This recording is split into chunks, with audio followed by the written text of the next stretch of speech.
back now. Two of them, they're racing really hard. Be careful with them, guys.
P-car coming.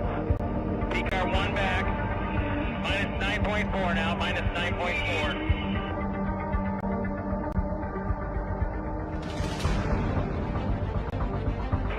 What do you want me to do?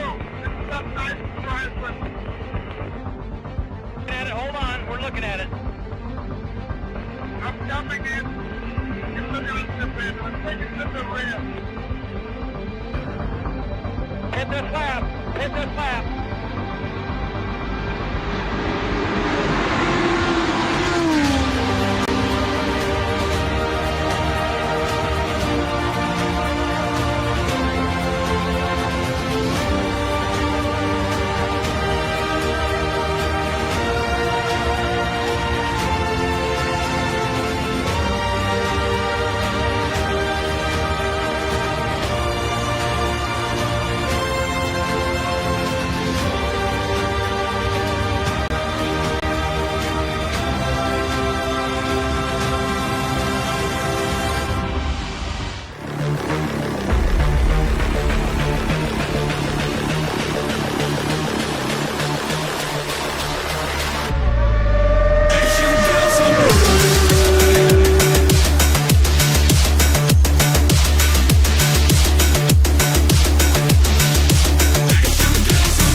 No breath, no heartbeat, just static remains.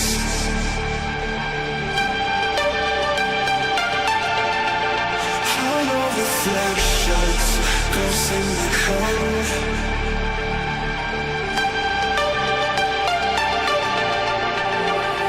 So come burn down my escape. I wanna feel it, come drag me into the void. Let my circuits decay. I'm sorry, but it's too late. You build a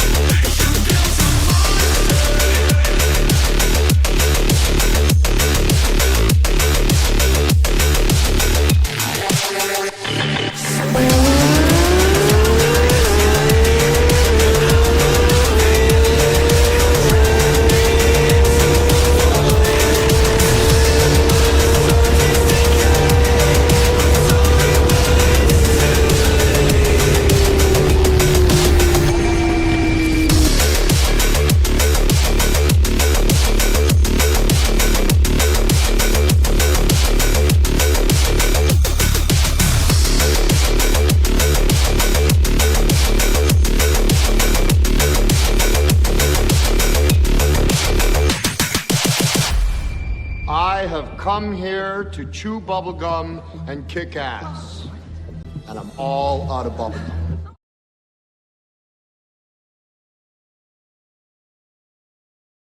Well, hello, folks. Welcome. Happy Monday.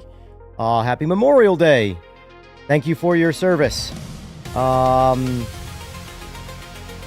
it's been a weekend. It's been a good weekend, actually. It's been quite a good weekend. The Sim-Expo was quite awesome.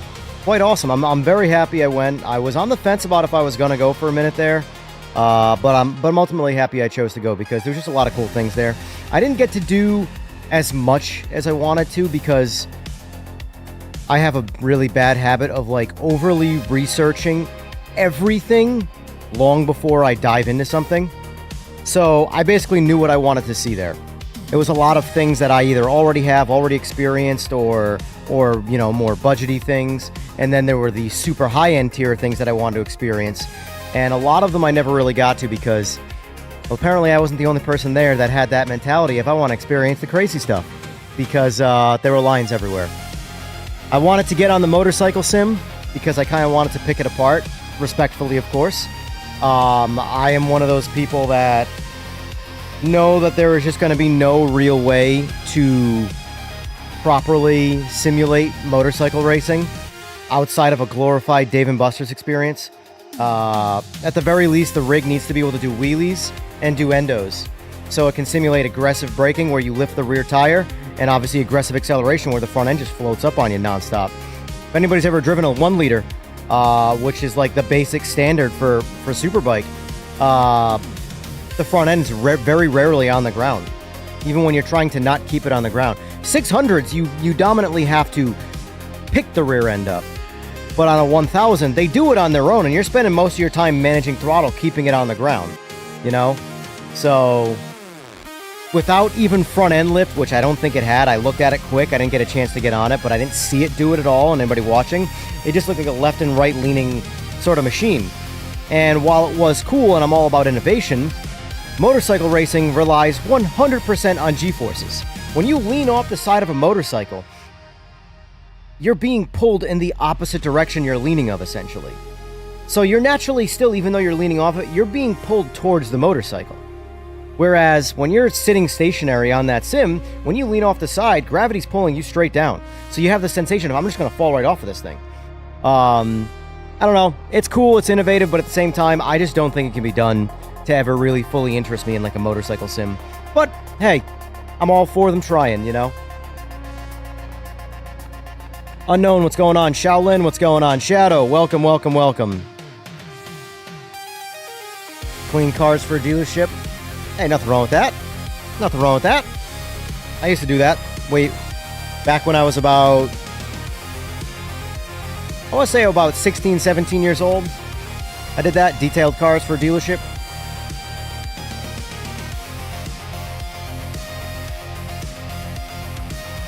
Then I got into doing it on my own, for my own cars.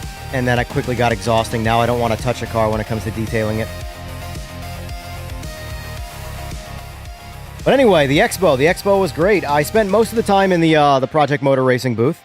I was quite surprised how many people, because you think that like everybody's heard of Project Motor Racing and they just hate it or they like it, and that's really where it ends. But the amount of people that walked up and had no idea what Project Motor Racing was, they'd never heard of it before. So all of the hype marketing that people like talk about, good or bad, whatever. Point is that it didn't reach anybody. Truly, it didn't reach anybody. I noticed they were mostly like middle-aged people too. I did meet some cool people. I got to meet some No Tomorrow. I got to meet Lamberto, Auger. Let's see. Obviously the Straightforward crew that was there. Aris is a super cool dude. Rye I already knew, but I got to, you know, put a form to a face and a voice. Let's see. There were a lot of people. This was what's crazy to me. I've been doing the streaming sim racing thing since about the beginning of November. And I was quite surprised how many people actually came up to me and, like, followed me from YouTube and stuff like that. It was actually pretty cool. It's pretty cool. I didn't think I've been doing this long enough to get that. Because when I was doing the motorcycle thing for a long time, you know, whenever we'd go to, like, a big motorcycle meetup or a drag racing event or something like that, there would always be people wanting to talk and things like that because I was a business and I had invested a lot of time into the scene. But in this one, I was quite surprised. It's been a very short amount of time. So for those of you who introduce yourselves and were cool dudes, thank you. I appreciate that. That puts a nice little positive spin in the back of my mind, whether or not that this is enjoyable to do because of obviously all the negativity that surrounds it constantly.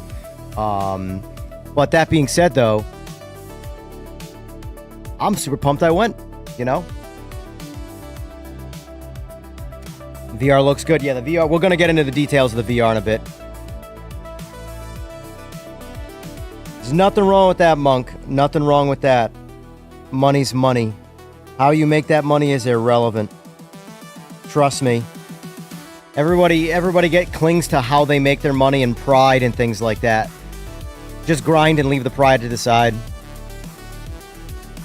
For me, I got sick of working for anybody. It didn't matter how glorious. At one point, I'm gonna like glaze myself here and say, at one point I used to work on nuclear-powered submarines, building submarines. But the reality of it was I was a grunt welder, and I absolutely despised it. And I'm so happy I don't do it anymore, and I'm so happy I'm self-employed.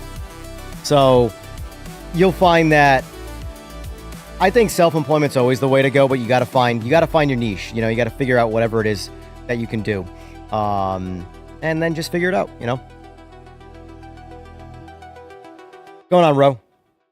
Let's see, dummies. Hope Evan, long time no see. Just want VR to see what excuse people will use to hate the game later on.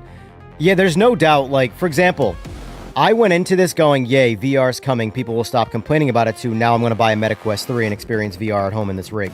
What's going on, Texer? I was quite surprised how much I liked VR and I didn't care about motion. I really thought it was going to be the other way around. I thought I wasn't going to care about VR, and I was going to want motion by the time I left this. And I sat in now, mind you, the one that they had there in the Project Motor Racing booth that had a 4-post. What the hell? What's the brand? The whole event was sponsored by them. The most well-known motion sim company. Anyway, it was a Frankenstein slapped-together rig, and let me tell you something. It was Frankenstein, and it was jank. The biggest thing, though, that ruined that experience was the input delay of the TV, because they were using a generic TV. It wasn't like a big monitor or anything like that. It wasn't like a modern TV that's got low input response times, things like that. It felt like a typical 90 millisecond response time. Like, if I took the wheel and did this, and I had the visual one showing, when I'm turning left, the in-game wheel was the opposite direction because it was that far behind. So trying to steer around this delay, this elastic band, I couldn't get out of that rig fast enough. The other two rigs were fine if you were taller. Now, I really think people underestimate what 5'5" looks like in real life, but 5'5" is essentially a preteen's height. I have been 5'5" since I was 12 years old. What's going on, Lincoln? So, for example, when both of their rigs were configured so that for me to reach the pedals, the wheel was in my chest. So I basically had to put the wheel at somewhat of a comfortable distance, but still on the closer side, and take my lower back off the seat, which was great for my lower back, by the way. That was killing me. Just so I could, extend my leg and push the gas pedal down in the brake. So, the footage you may have saw on stream of me driving, I don't know if anybody paid attention, but I couldn't drive GT3 cars. The easiest cars to drive, I could not drive in those rigs, because they just were not configured for my size. There's nothing I could do about that. I wasn't going to make them change that. But the new DLC cars, they're going to be a lot of fun. They're going to be very difficult. Braking is going to be the biggest, I would say, focal point for learning the cars. You're going to have to brake especially in I believe they're called the Supercar 67s, whatever the 70 class cars are that don't get used right now. The 67s are coming. I want to drive the Ford GT. That's going to be my go-to. I want to pretend I'm Ken Miles. But that, I like the Corvette. I like the Daytona. The Porsche's good. I played around with a lot of them off stream and things like that too. But so far, I think people are going to really like it. However, if you don't like the way the older cars drive and you only like GT3s, then you won't like the new DLC. That's just the hard truth of it. If you only like cars that handle like they're on rails, you will not like the old cars. Because the old cars did not handle like they were on rails. Very loose, suspension, very balloony tires, just mega horsepower, and relying on downforce to keep it gripped up. So the new force feedback was very good. However, I say however because I'd asked Rye prior to going live, am I going to be allowed to change around the force feedback settings in-game and on the base? And he said no, they have it set up specifically like that so that it's very basically accessible. So, like, I don't know if you guys pay attention, but I could actually drive with, like, my finger and thumb. There was almost no force feedback coming out of it because they wanted to emphasize the new detail of the force feedback. So, like, my wheel, very hard to turn. That's how I like it. D-Box, thank you, Victory. D-Box. I wanted to say DOF, which is, ironically, for motion, DOF is the unit of measurement they use, and it's degrees of freedom. But anyway, so they had the force feedback real low so they could really show off the detail, and there was a ton of, especially from the Porsche GT3. I think of all the GT3s I drove, the Porsche is the best one. And by the best one, I mean the best experience. It's basically the speed of the Porsche right now with all sorts of character and driving difficulty, but a realistic difficulty. And there's a big difference between just difficulty for the sake of difficulty and making something authentically difficult. If something is super easy to do in real life, you shouldn't make it 10 times harder to do than that in that actual thing in real life for the sake of difficulty. If we're chasing realism, that's kind of the point of difficulty. If the car is easy to drive, the car is easy to drive, and that's just the end of the conversation, you know? But the reality is that difficulty adds a dynamic to make the car more fun if the car is very boring, because without G-forces, without all of the real-life things happening around you, a slow car with a ton of grip is actually very boring in a video game. Anyway, the new Porsche drives incredible. I drove the Merc, I drove, I believe, the Mustang, and I drove the Porsche. I didn't drive them all, I just jumped in them randomly. I don't know when they're supposed to hit the live build. I would imagine before or around the DLC time, because they know they want to really nail it. Aris, wants some time with it. And let me see. Let me get to my talking points here so I keep this in somewhat. In terms of True Force, I don't have any kind of time limit on that yet, dummies. I want that too because my second rig is a Logitech, and I like Logitech, but with Logitech without True Force feels very muted. It's always felt very muted. Whereas the other, like, higher end stuff, I put that in quotes, doesn't rely on game activation. It seems to be built much better into the firmware. Like, my Simagic stuff generates next level versions of True Force without needing the game to support it, you know? Whereas Logitech requires True Force to be activated to feel anything worth it. But let's talk about the V. So this is going to be just the heads up, folks. This is going to be a bit of a review, and then we are going to get into some PMR, and I am going to test out the. So Eagles has been working on an LMDH Plus mod. He's only got one car done so far, and it's his latest iteration. I haven't driven his latest iteration. I drove it previously 2 iterations ago, and it was the steering was. Everything about the car was great, but the steering itself was terrible. It was very, like, loose and floppy, and did this, like, sort of old school car sway thing, but like not oscillation where like it wants to pull towards center. It felt like it was done in the car. The car was just handling like it was like on Jello, but it wasn't the car. It was just the force feedback. So it made driving the car is very difficult. The last iteration I drove got rid of that. He has a new one that he wants me to try that I have not driven yet, so we're going to experiment with that one a little bit. And I think he might jump in the Discord at some point, and we might do some racing, because he has obviously the mod and I have the mod, so we can only race each other.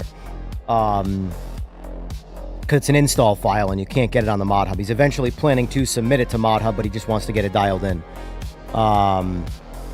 But as far as, let's start with VR, and then we'll jump to the DLC, and then we'll jump to Aris, and my overall opinion of him as a team leader, which is all, by the way, positive. Which I'm not talking about. I judge everybody by themselves. I don't give a shit about reputation. I don't care about what someone else says someone is or is not. If I had a conversation with Ian Bell and I thought he was a genuine dude, everything I've read about him goes to shit. I don't care anymore. I judge you based off of your own actions, and your own actions with me specifically, conversations, things like that. Because it is so easy for someone to spin a narrative. It's currently happening with me right now, and I'm just ignoring it, and I'm going to continue to ignore it. But the point is that it's so easy to spin a narrative with someone and just let that narrative continue to grow and grow and grow, and the public has this entire fictitious version of someone. Now again, I have no experience with Ian Bell. I'm just using that as an example. My point though is that I am going to give you my opinion of Aris based solely off of my conversations with him and not his reputation with AC. Because a lot of people are judging primarily based off of AC, which is a good judging point. There's some talent, there's some work that's been done there, there's some paper that's been, banked. But anyway, VR. VR, my first experience.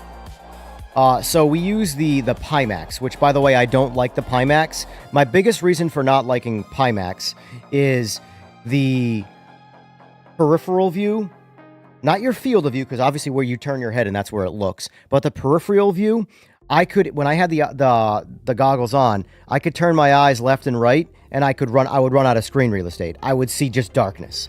So my vision was still not real, Whereas the MetaQuest or other ones that are bigger, because it seems like the Pimax is going towards more looking cool, like the guys that are embarrassed to wear big headsets, like that. First of all, what are you embarrassed about? You know what you're doing. Like, who cares? But it definitely is tackling that demographic of people that want to look cool while doing VR, so it looks like tanning goggles rather than like a headset. But that being said, the headset gives you the real estate you need for proper VR. That's why I'm going to pick up a MetaQuest 3.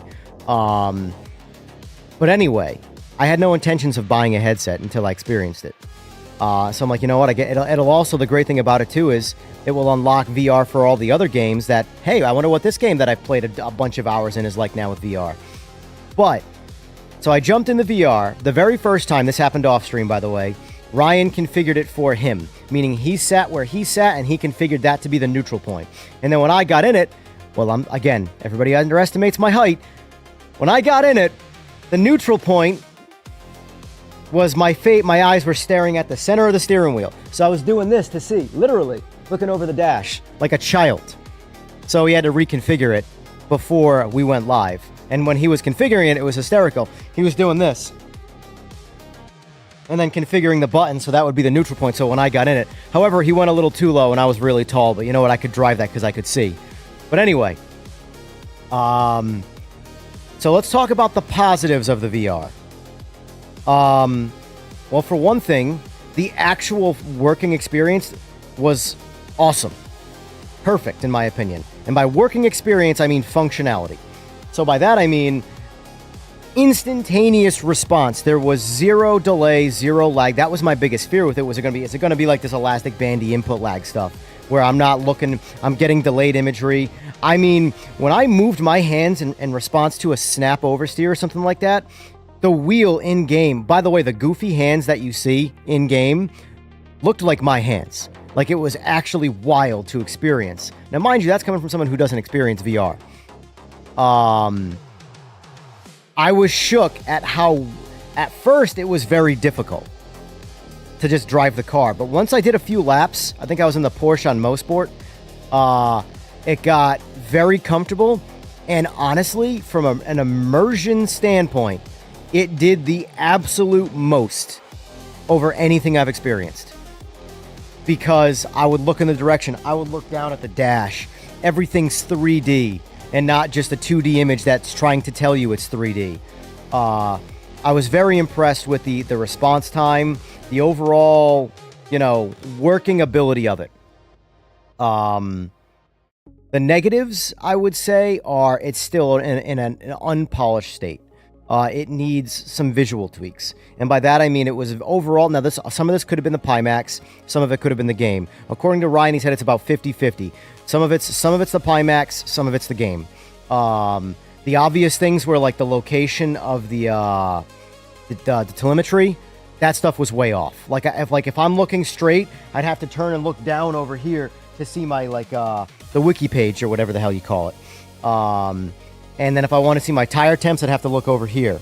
So obviously that's stuff like that they have to polish, where they function in terms of laying out the grid of your telemetry. Darkness, it was a little too dark. And they said these are all things that they're going to correct before the official release, which, by the way, it has been leaked, and I leaked it myself, that yes, you can currently, in the current build, use VR.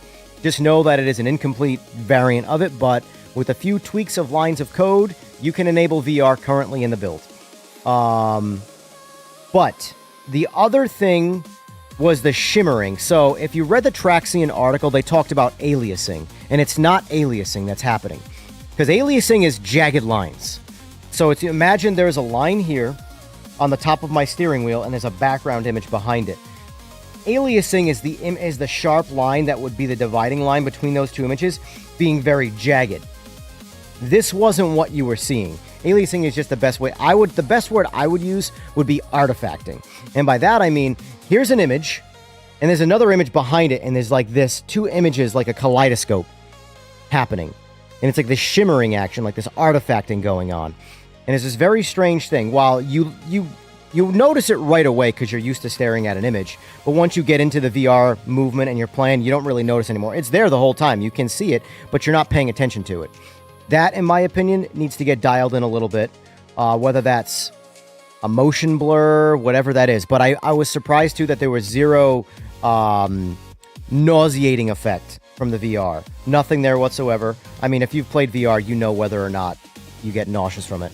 I didn't, and I did not, so that part was nice to know. The good thing is, Shumi, PSVR2 and Ro, PSVR2 is on the docket for support. They have not confirmed that in any official paperwork or posting or anything like that, but from Aris, from Rai, from other people, in person, PSVR2 is coming. Because I know there was a minute there where they were talking about VR for PC only and not for PlayStation. It sounds like it's going to be the whole slate now. Aris is hungry. And speaking of Aris,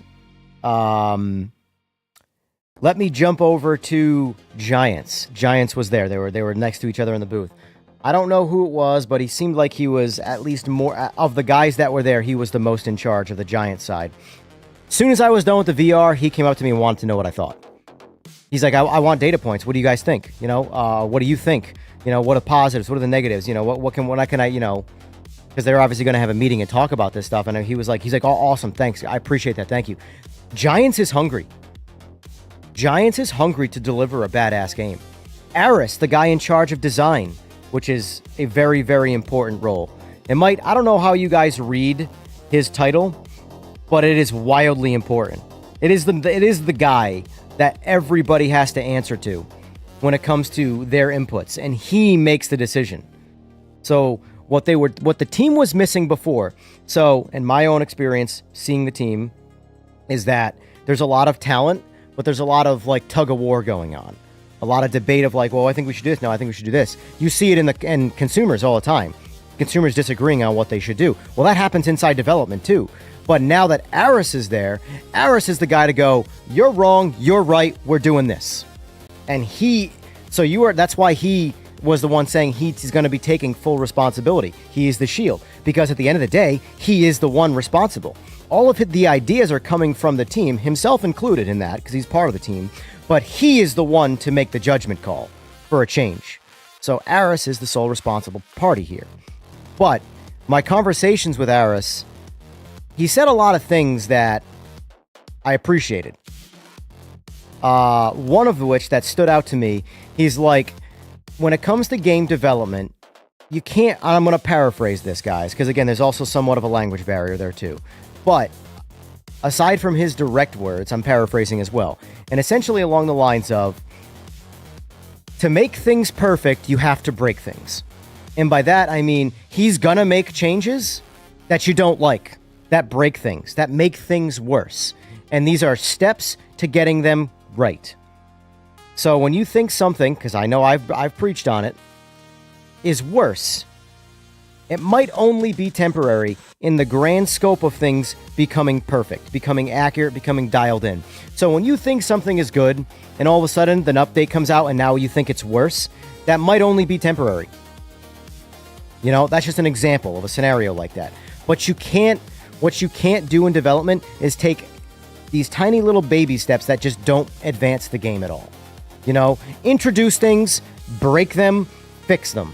You know, and I get that, and that might be like annoying seeming to you at first, but the reality is that just like in real racing, you don't know where the limit is until you go past it.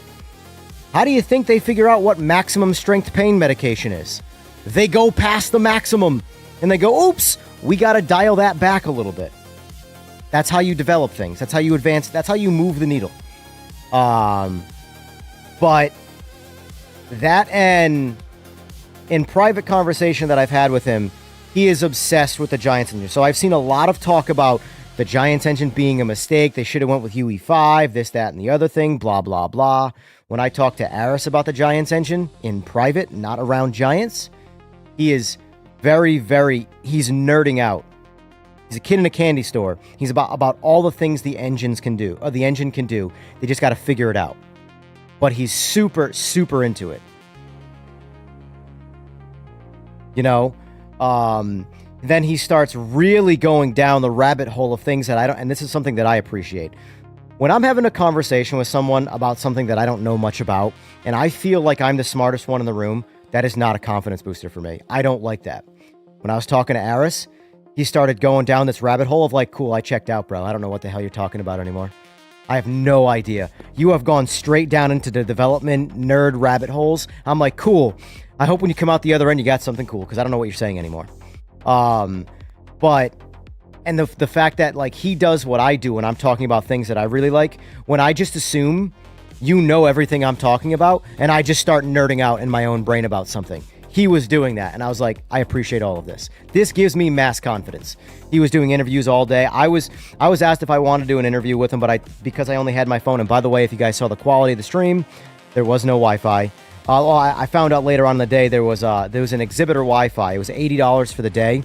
I'd already talked to Simagic yesterday, and they said, be happy you didn't use it because it was terrible. They paid for it, and it was no better than cellular. And I used cellular for my first stream, and you guys saw the results of that. It was pretty boogers. But I'm pretty pumped after having talked to Aris, because again, Aris has got the paper. He's done good things with AC Line. But until you have a conversation with him, you don't know. You don't, like, here's the thing about success. You don't know if someone has a high probability of success or if a broken clock is right twice a day type success. You know, you don't know until you have after having a conversation with Aris, the game's in good hands. So we should just, as far as this, I know, again, this is only coming from me, but as far as the speculation goes, we should just stop being negative about it. Let the game cook. Let Aris do his thing. Yes, the game's got its problems, but let them get worked out. You know, I'm pretty confident, because as I was getting to a very frustrated state with the game. You know, last week I had my first rant about the game in months, and it's still being talked about, which is wild to me, but that's besides the point. I spoke negatively about my frustrations with the game inside of about a half-hour segment before I moved on. I still have those particular frustrations, but they have now been cooled down and chilled because of the positive things that have been laid on top of it. So I'm like, okay, I can rest now. But that being said, though, Aris is a very, very positive movement for the game, because the devs, there's a lot of talent there, but without reining them in and giving them direction, you're moving in 100 different directions and no one knows where due north is, you know? So it's all very good. And yes, your wife is going to be pissed, Ro. Wife is going to be pissed. The game, I genuinely, after going to the expo, I have no doubt, like, because I've been saying that prior to the expo, I've been saying that I have no doubt that PMR is going to be a phenomenal game, once we reach that year 1 development cycle, because we're about the 6 month. Actually, we just today. Actually, hey, happy 6 months, folks! It's been exactly 6 months since the game came out. Today, not 5, not 7. Today has been an even 6 months. But I've been saying that after about a year's cycle, the game's going to be in a really, really great place. If it gets the funding to do another year or whatever, we don't know. But after the expo,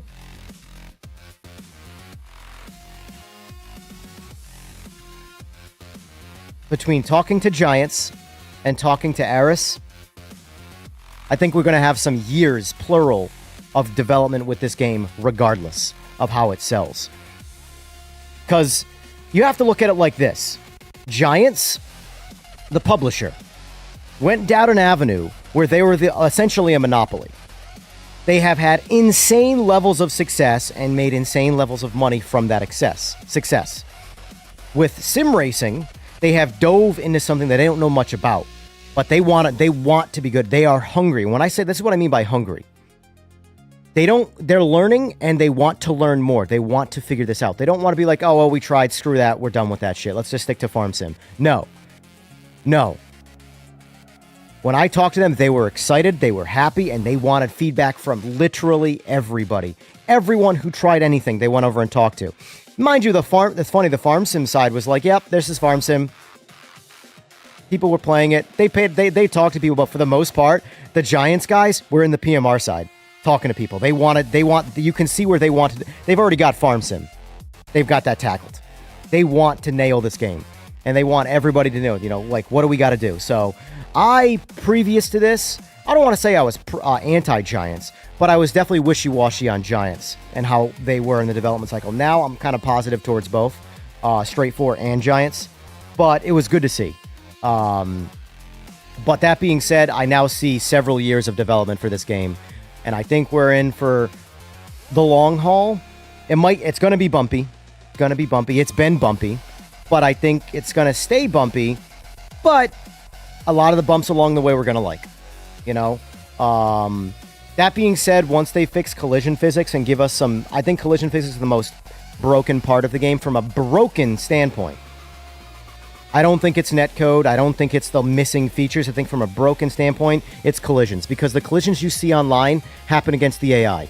And if it's happening with the AI and there's zero latency between you, or there's zero ping, I should say, between you and the AI, what happens when you put ping? 50 milliseconds of ping, by the way, is a shit ton of ping when you're talking about communication.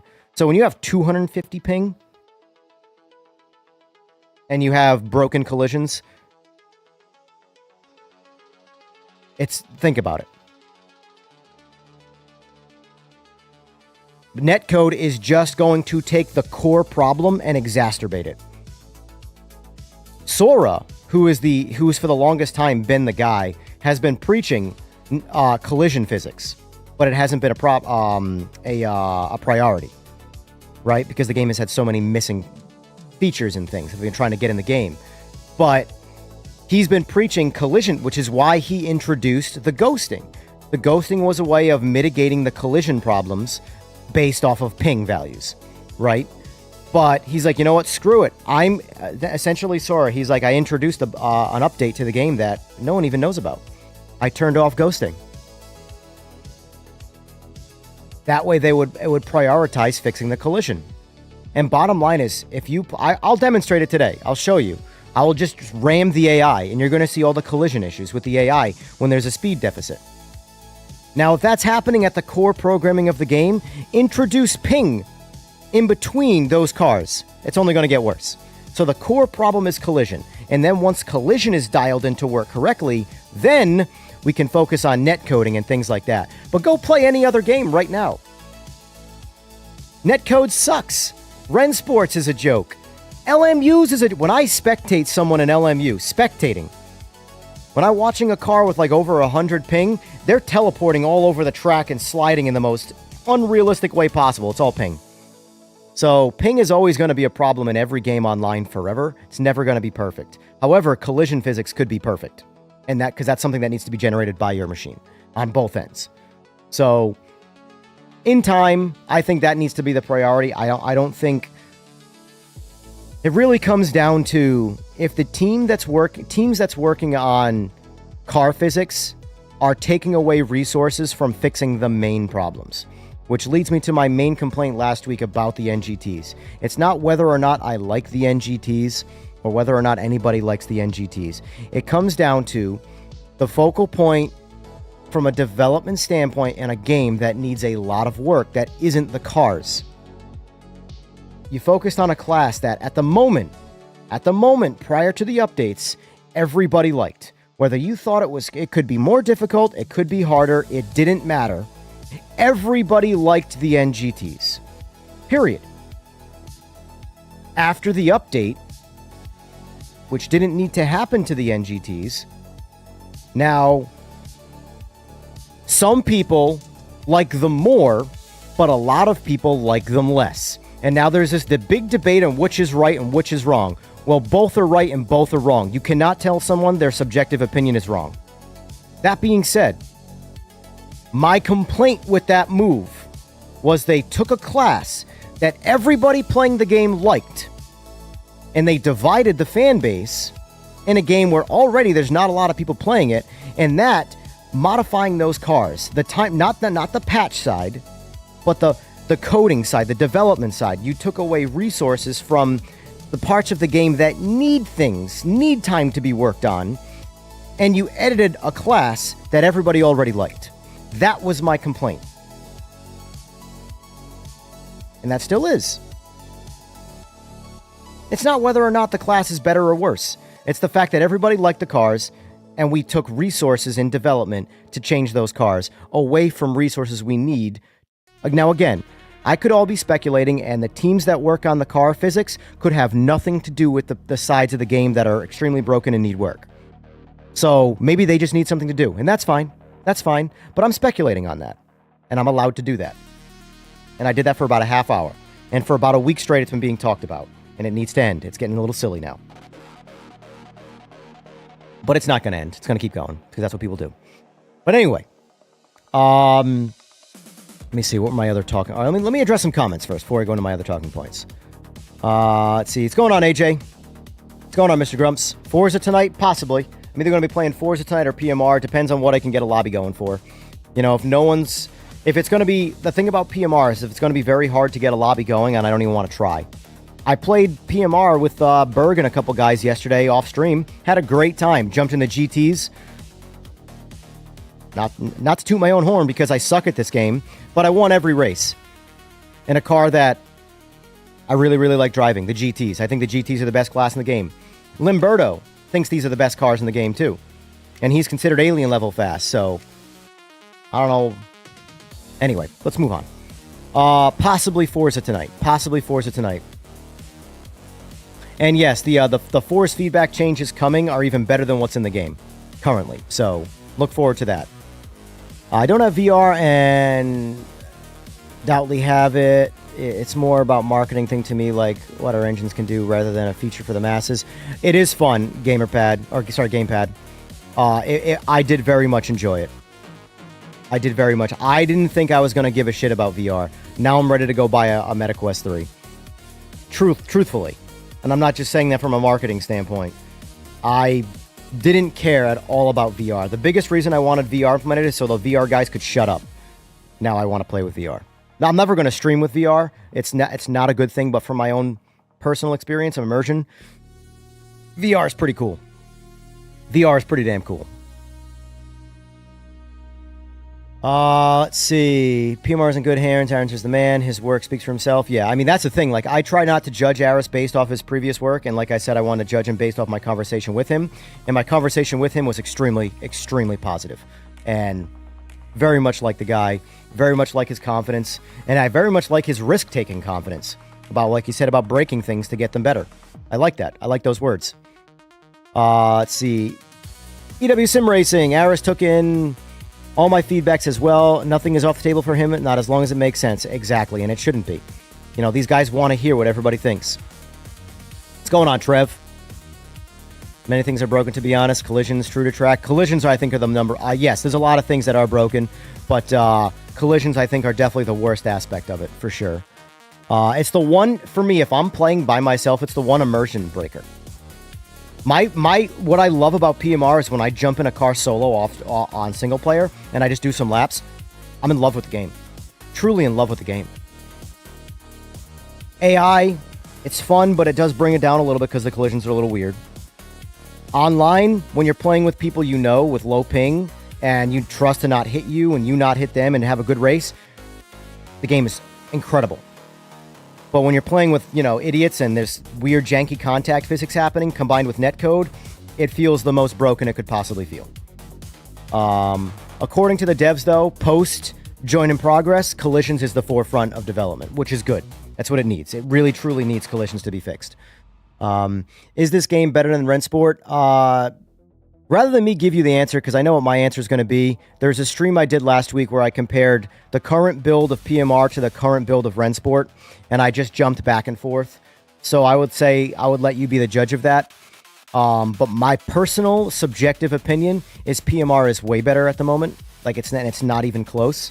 Maybe Rennsport will grow in time, but the most recent update of Rennsport really checked me out of Rennsport to the point where I don't think it's ever going to get good. And I don't say that often because of sim racing development is a very weird cycle.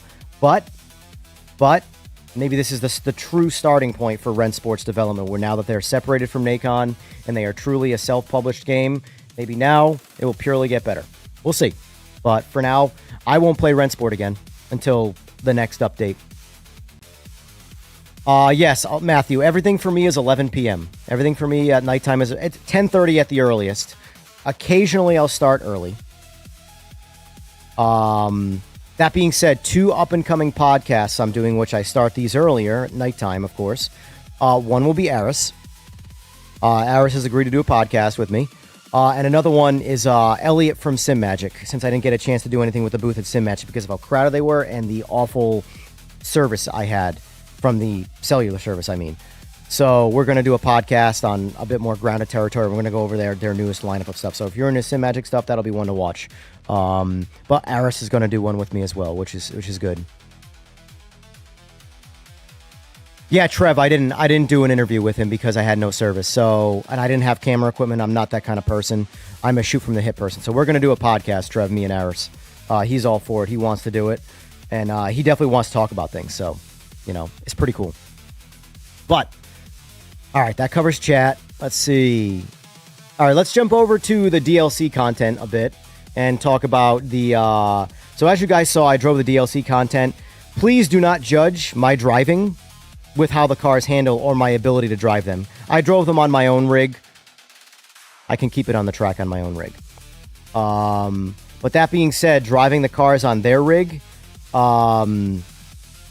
I couldn't reach the pedals, so I couldn't push the brake down. That was the biggest thing. And the other thing is I didn't realize how much I relied on audio to know how I'm doing on my driving.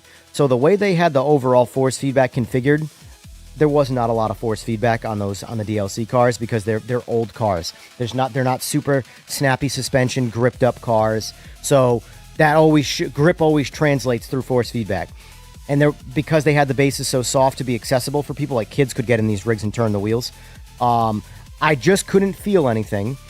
And because I couldn't hear anything, I had no idea if I'm locking the brakes up or if I'm just not pushing them hard enough. So when it came to braking zones, I drove off the track every time. Every single turn, I drove off the track.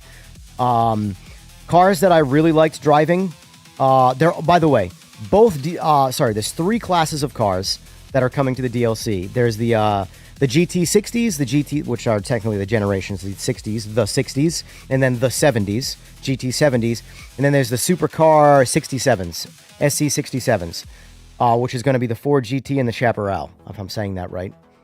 But I want to get into the Ford GT. I really wish we had Le Mans for that release because, I'm just saying, that's a super iconic car for that particular track. But in time. What's going on, Lamberto?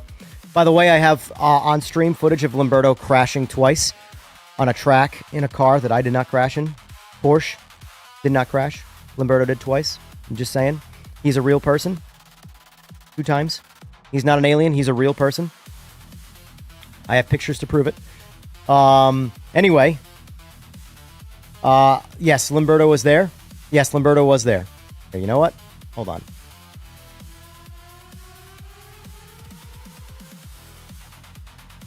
I have a bunch of pictures, too, from the expo.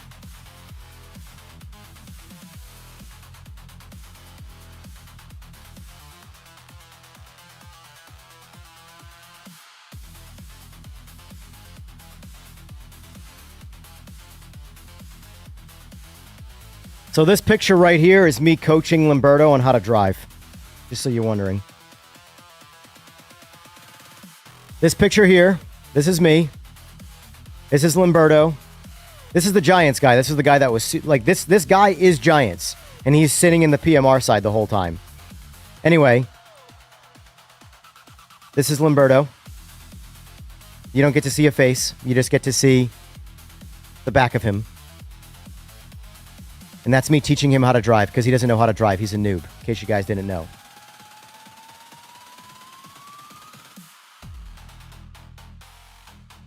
But yes, Limberto was there.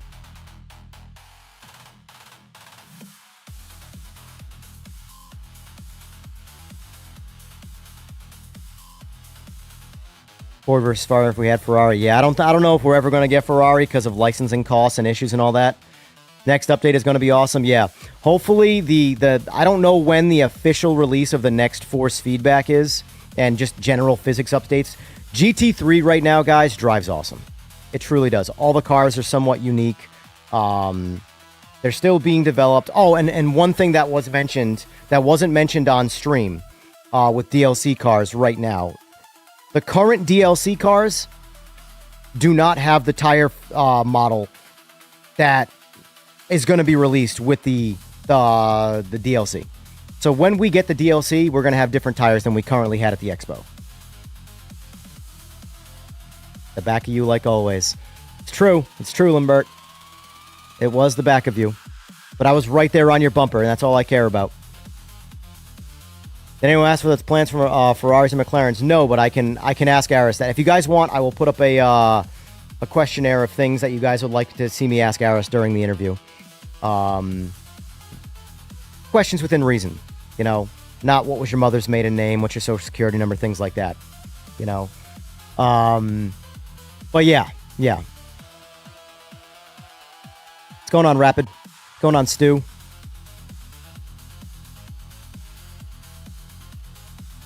Training center thing? I'm not sure. I didn't, believe it or not, I didn't watch. I only read the track scene article. I did not watch any of their videos. So I don't know what was said. What's going on, Igor?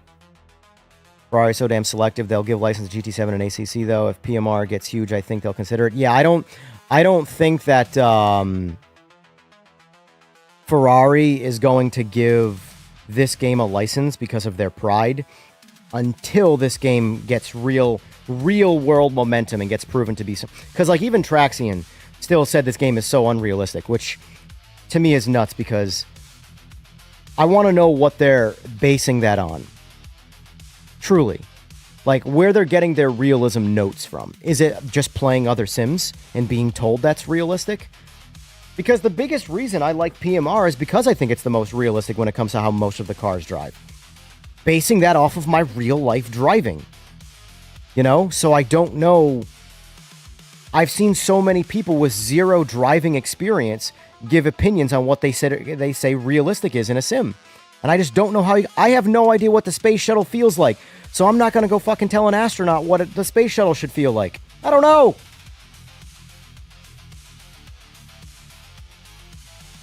It's just weird. It's the Twilight Zone, where people with no experience tell people with experience what realistic should be.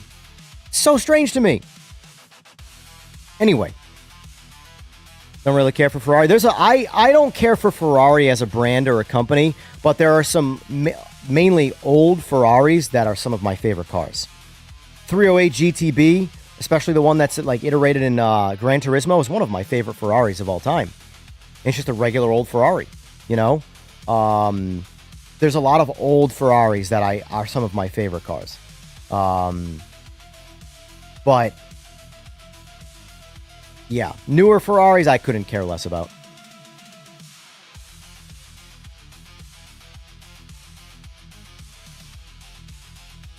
Aris mentioned that Ferrari is strategic when it comes to licensing their cars on particular racing titles in Discord. Yeah, they are very much strategic. They have more pride than any car manufacturer in the world.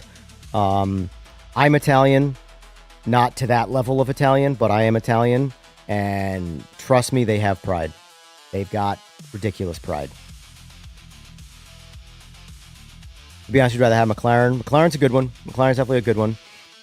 There are some McLaren street cars that I love that have been iterated. Like for the McLaren F1 GTR would be a great iteration in this game. What class they would put that in, we'll see. But if we ever got a McLaren, that would be the car that I would want the most. McLaren F1 GTR. But let's see.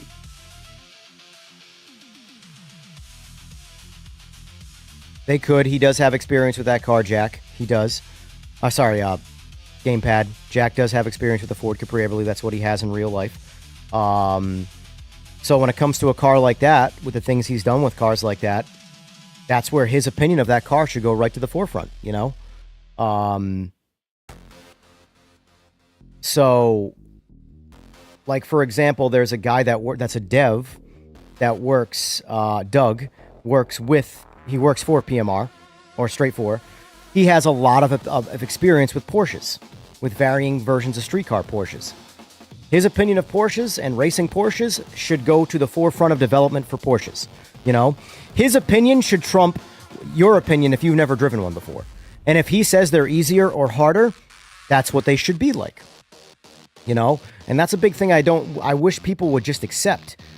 Sometimes, and a common thing you will see in the racing space from people that have done a lot of racing that are not sponsored, is they say these cars are easy to drive up to the very limit, and that's where all the hard challenge comes in. But these cars have an insane level of grip. So a lot of times in video games, they will introduce forced difficulty to make something that would otherwise seem easy to drive harder, you know? But the opinions of a lot of people that have experienced a lot of actual things should always be the forefront of realism, you know? And not someone who just plays other games and and they're basing it based off other games, you know? Because you're relying on those other, like, you can't drift in iRacing. You can't kick a car sideways in iRacing. You just crash. According to iRacing, drifting is just not possible. And I'm very hard on iRacing's physics in their tire model because they've been around for 18 years. And they're getting some basics wrong, and they have gotten them wrong the whole time. But exactly, Trev. You can't even mod, like, when you, in real life, you can't sell your car, you can't mod your car. It's part of a licensing contract to buy a Ferrari. Kiss my ass. When I give you the money for this car, and I now own the property of this car, I could put it in a blender if I want. There's nothing you can say about it. You know? But not for nothing, though. The thing Ferrari does is the same thing that people get pissed off about when people buy things and destroy it. Like the Rage Baiter YouTube channels. When they buy a PlayStation and they smash it. Yes, it's stupid content. But that person paid for it. It is now their device to do whatever they want. If they want to use it or put it in a blender, doesn't matter. You have no right to tell them what they can or cannot do with it. And that's because that's the same mentality as what Ferrari's doing. You know?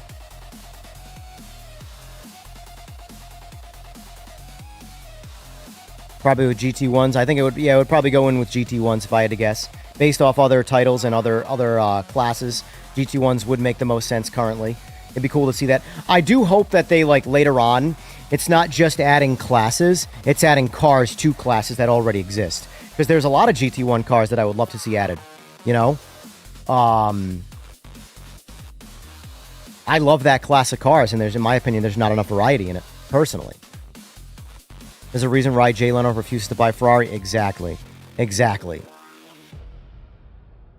A lot of guys that come out driving the Porsches usually have a lot more favorable opinions on them than the guys that don't, and the Porsche teams usually only keep guys that drive them up through ranks. One thing that I've experienced with street Porsches that has been a pretty well-known sort of documented piece about Porsches in general is they're losing the rear end under decel, under coast. A big thing about driving a Porsche to keep the rear end planted is you have to keep them loaded. You have to keep them on throttle. The second you come off and go into coast, the rear end lifts up and gets really light and wants to come out from underneath you. I feel like most people should kind of know that, and I think it translates very well to a lot of Porsches. They oversteer like crazy, especially on coast, you know? So, but there's still a lot of details missing that people who drive Porsches regularly should be the ones translating that into games, you know? Consulting, if you will, is the best word to use for it. Azura Lux, hey EGR, what's up? By your live title, is PMR getting PSVR2 support? Yes, it is. So when, I don't know, but I have asked both Arisk, I've asked Rye, I've asked other people. The Discord currently is saying no. Well, I shouldn't say currently. I believe I read recently that they were saying just PC support. But it does sound like PC's first, and then PSVR2 is very much already implemented. They're just working it out. So it sounds like it, yes. Currently, it is coming to PSVR2. Demaro Traxian has his own racing team and races IRL. Not defending their opinions, just saying. Of Traxian races his own racing team and races IRL. Let me see. Let me look that up.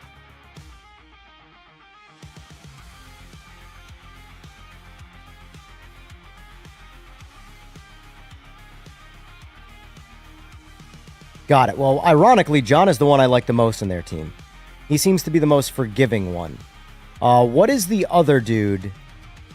Hey, what's his name? I don't know their names offhand. The dude with the longer hair.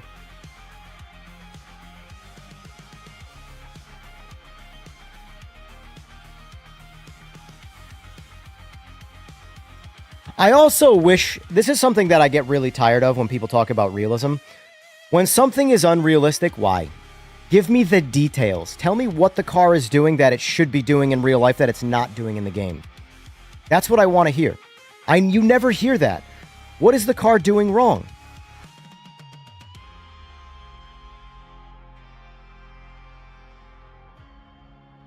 Unnatural is not an explanation. There is no detail behind, like, oh, this car is behaving unnaturally. Why? What's unnatural about it? Slick, I appreciate the $4.99 dono. Thank you, sir. Thank you, sir. And yes, happy Memorial Day.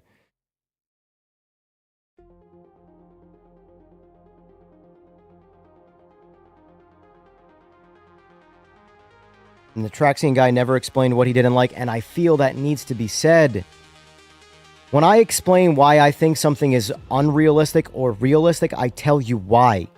Tell you my opinions based off of not necessarily driving the car that I'm driving, but driving cars in real life.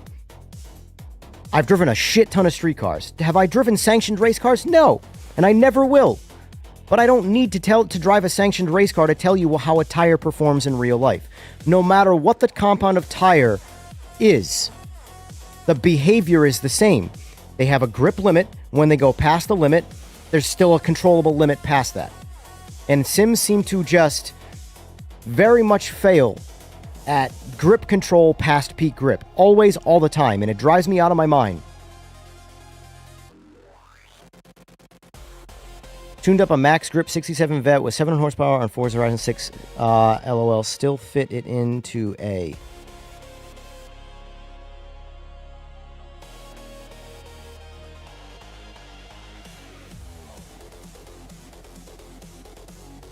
Not sure what you mean by that, tweeter.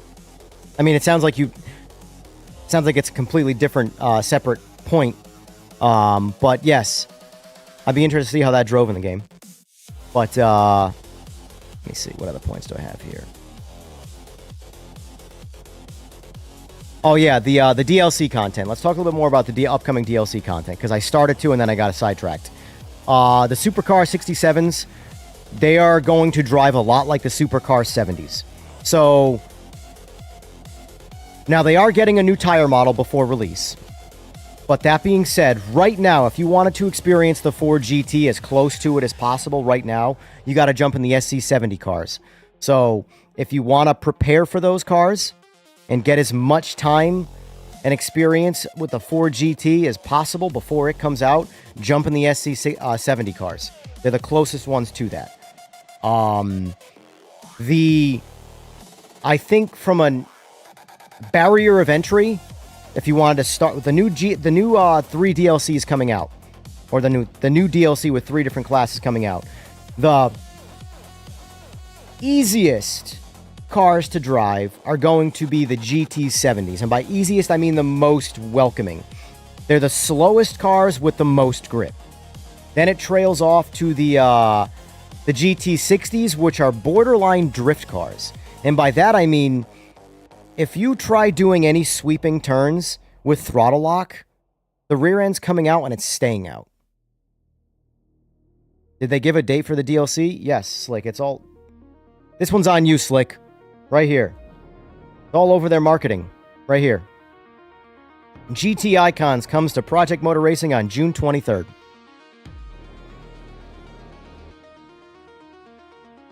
That's on you, Slick. But yeah, it's June 23rd, which is another thing I like about DLC content when they give you an actual date. Like, because with the first DLC, because they were so far behind in fixing problems in development of the game, the first DLC was Q1 2026, and they released it on the last day of Q1 because they used all the time. Whereas this, we got a firm date. I like that. Give me a firm date. It's still the end of the quarter, but hey, it's a firm date. And it's a month in advance. That being said, though, I'm pretty confident all the cars are done with the exception of applying the new tire model to them. And the new tire model that's going to them is on the current GT3 cars that are in their test builds, that are not in the public build. So right now, what I can say is, by the time the DLC comes out, we're going to have the new tire model for GT3s. If we get that first, I don't know. I imagine we'll get the new tire model before the DLC. I doubt they're going to take away the DLC excitement with a new tire model for other cars, you know, because like that's the thing. Think about it like this. If they released a GT3 tire model on the same day they released the new update or the new DLC, the GT3s are 100% going to take away exposure to the new DLC. So I'm pretty confident we're probably going to get the new tire model beforehand. The new tire model in the GT3s is the best it's ever been. Hands down. I don't know if anybody watched Instagram, but Slick, the car is no longer porpoise. At least the Mercedes that I drove did not porpoise. In fact, if you guys have Instagram, let me find it.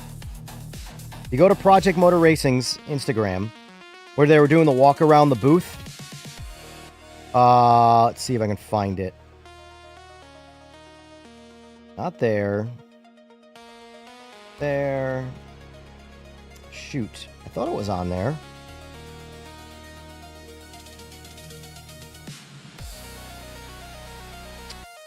Oh, you know what? I might have been on their story only, which sucks because it's gone. Damn. Oh, well. Well, anyway, there was, on their story they posted of Ryan. Ryan was walking around and looking at everything. At one point, they came by me on the rig, and I was doing this with my hand. I was doing this weird, like, wave move, and I was simulating a porpoise. Because at that moment, I was live talking about driving. I was driving the Mercedes, and I would just stuff the brake on Sebring. And the car would, like, work like ABS would work. You know? Where the car would stop, you would hear a little bit of tire screech, but no, like, locking up the brakes. The car wasn't doing the stupid porpoising that the Mercedes especially is plagued with. So, braking feels nicer, feels more authentic, feels more like an ABS car should feel. If anybody's ever driven an ABS car, they pretty much all feel the same. How quick they stop is obviously a wide range because that comes down to how big the brakes are, how good the tires are, dialing in the suspension, how much the vehicle weighs, things like that. But at the end of the day, the ABS works exactly the same.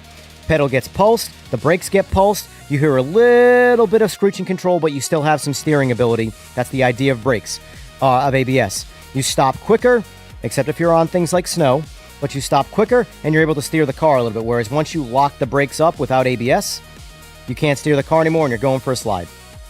So the new tire model feels fantastic on GT3s. I very much look forward to driving it on the new DLC cars.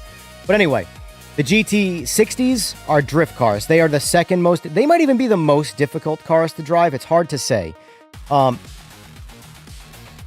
They're difficult in a different way. They stop better than the SC67s, but the rear end comes out a lot easier. Whereas the Ford GT feels real gripped up through turns, still very, very like old car-ish, where they got that little bit of like sway to them. But the SC67's biggest performance drawback is braking. You're going to have to practice braking with those cars. You're going to need a lot of braking zone. But for the most part, though, they all feel different. I have not tried the LMDHs yet, which brings me to the next point of today's stream. I'm going to be trying Eagle's modded LMDH Plus. He's only got one available right now, one car. Basically, I don't know if you know what Eagle's mods are, but the Plus mods he does are basically, he takes an already existing car and essentially makes them faster. Gives them more power, gives them more grip, and makes them, so in this case, the LMDHs are a bit more reactionary based than the current LMDHs in the game, where there's just an overall, they're more towards like, say, a radical version of a GT3 car or something like that, where in this case here, if you were to take an LMDH car and hybrid it with an F1 car, that's kind of what his mod is right now.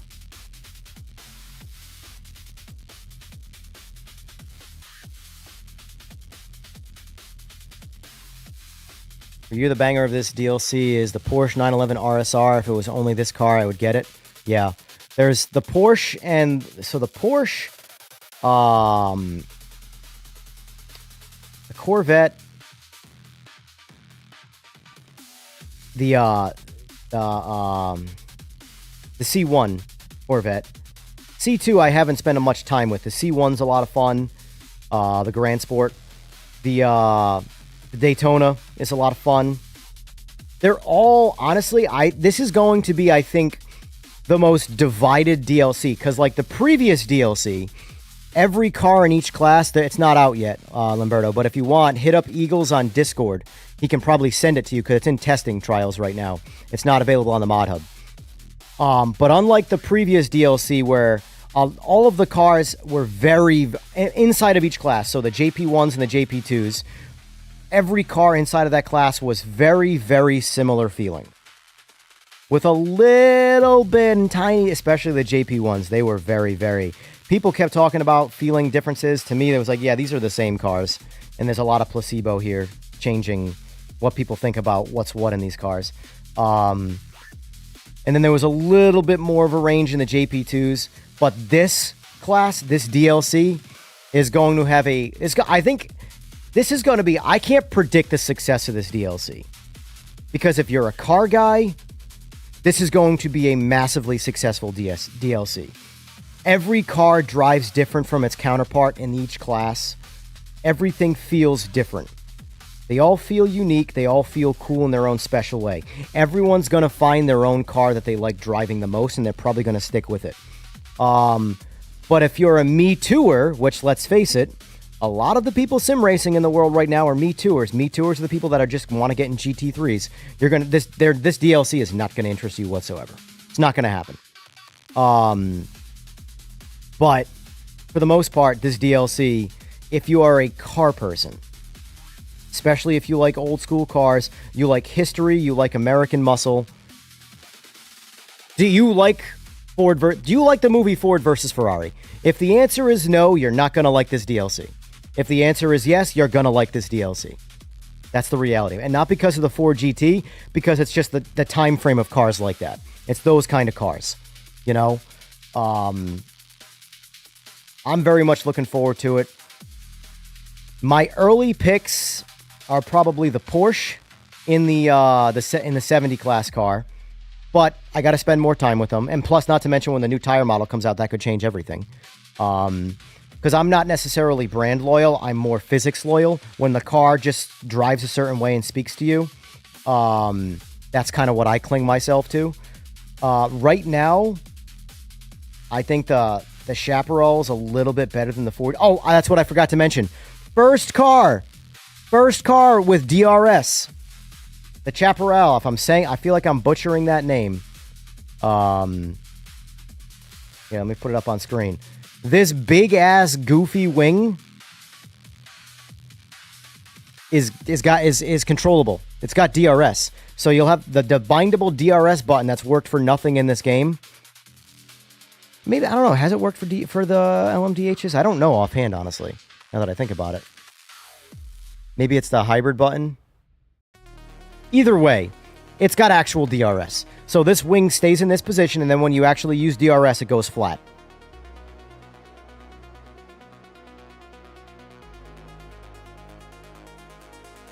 You like the movie and DLC, but you don't know how much you'll drive them. I mean, the problem with a game that's got a lot of good cars, and I think this game has a lot of good cars with a lot of different character, is that you can only drive one at a time. You know? So, it's going to be tough. Which is why I usually... Like, for me, my favorite class right now is the GT class, because every time I get in a different car, I have a blast, and in a different way.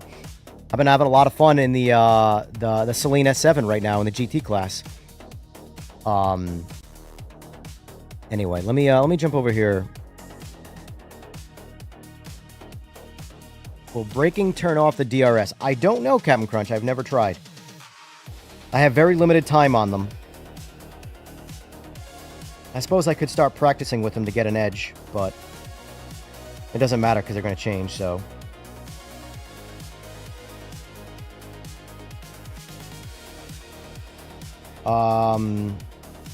Hold on, what was I looking for here? Can you send...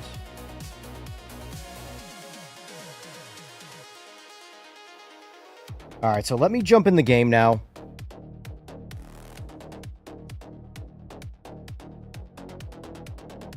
Actually, stop. I want to show you some pictures first.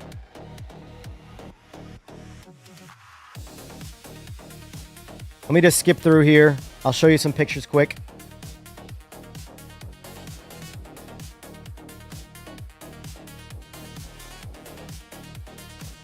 Hopefully there's no porn in this folder because I haven't looked yet. Yes, yeah, we talked a little bit about It's the JP. Yeah, for example, there's a JP1 driving right off track under a braking zone because I can't hear anything. I can't feel anything. Oh, I paused it. I was about to drive off track. Right here in this moment, I literally pause it because I know I'm about to drive off track. Because the problem is I can't hear anything, and they have the force feedback set so low I can't feel anything when it comes to braking. So I'm about to literally drive right off the track because it kept happening. And I have no problem driving these cars. So when you judge me based off of like the stream where I'm driving the DLC cars and constantly crashing, it's a circumstantial issue. This is me driving the Corvette. More Corvette. Me testing out the Pimax, which I hated the Pimax, by the way. Sorry to the company. This was not a fan. By the way, the wife took all of these pictures. I sent them to the PMR to put up too as well. She went to go record some foot footage for all you foot fetish people, and the whole time I never came off the throttle. This is Ryan.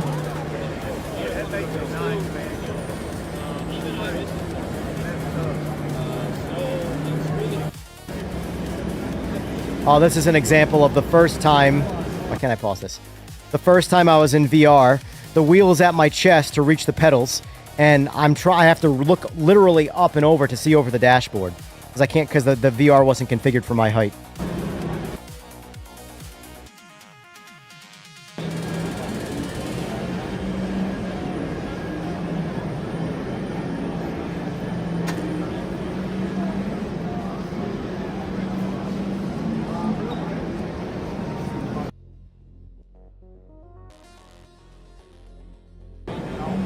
See what I'm doing right here?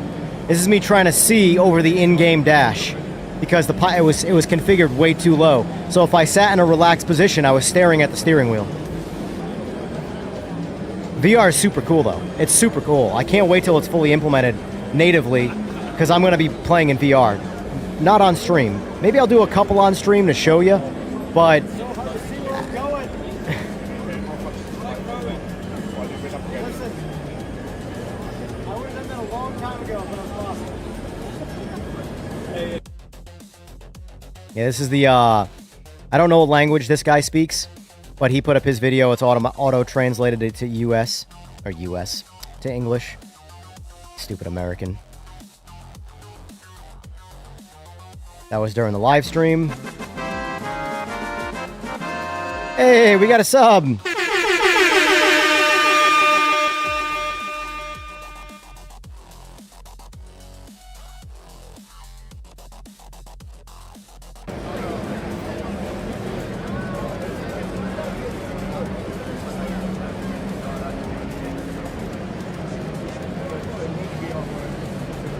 Nick Ralph Racing, he's German. Got it. I'd rather, I'm weird. Oh, there he is right here too, testing it out.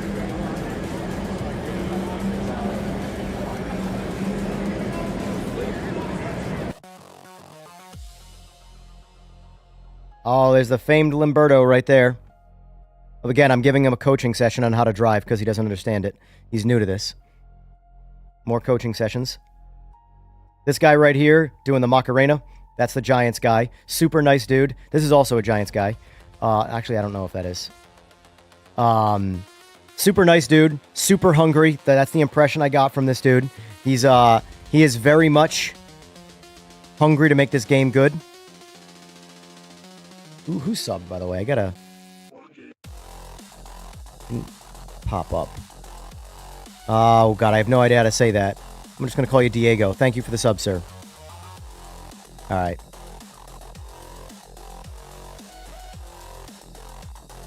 Again, I'm giving him a coaching session. You know, he's new to racing. So, I'm just trying to teach him how to, you know, on a steering wheel, you turn the wheel left to drive left. The pedal on the right means accelerate. Pedal on the to the left of that is the brake, you know? This is some aerial shots of the expo. So, let's see. So this right here is the booth for PMR, and it's funny though, right? These two little trial areas right here. Let me zoom in a little. This and this is the farm sim testing area. And this stuff was the PMR stuff. And the Giants is over here the whole time because this is the interest. They've already got this market completely cornered and no one's going to touch them. But over here, this is where the interest lies. Anyway, let's see if I can see. Simagic, dude. They had a massive booth with a trailer. They were paired with Sim HQ. I couldn't even get over here. I was supposed to do an interview over here. That's why we're going to do a podcast to go over the Zeus lineup. But I'm like, I can't even get over there to talk to anybody. And like, honestly, I don't do well with crowds. I truly don't. Especially if I'm trying to go live. Because I don't want to... I try to never record anybody against their will. So naturally, when I'm live streaming, I put the camera facing the ground so I don't accidentally capture someone who just doesn't potentially want to be caught live. You know? Track Racer was a pretty big booth. It's weird. It looks very skeletal here, but Track Racer, this was a pretty big experience. They had some cool rigs. This TRX rig is the one I was considering getting, but I'm not going to get it now because it's too wide for the frame I built, and I'm not rebuilding my frame. This was cool here from an innovation standpoint. I really thought this was cool. This is a carbon fiber rig. Now, I don't know why you would ever need this because weight is not a factor in sim racing. Like, you want the rig to be as rigid as possible. You want as little flex as possible. This is not going in a race car. Why they made this? Maybe this was just like a why not? But the motorcycle one, see right here where all this crowd is at? The motorcycle sim is right there. Oh, this is me in the NASCAR iRacing, doing some NASCAR and testing out the motion in NASCAR. And my buddy's throwing things at me to try and duplicate track debris.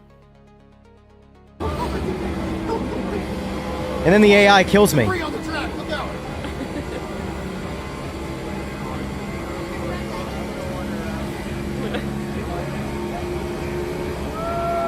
Oh. Debris took him out. Grab that debris. Come on. Covers on.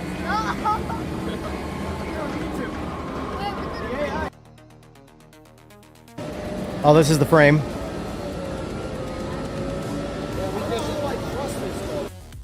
This is the entrance. These are some more color graded pictures.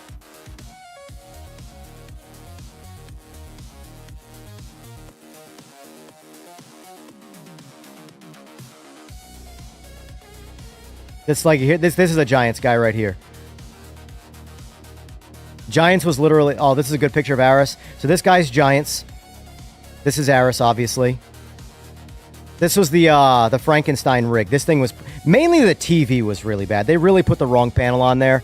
It had such a. I mean, if it had a game mode, it was not in a game mode.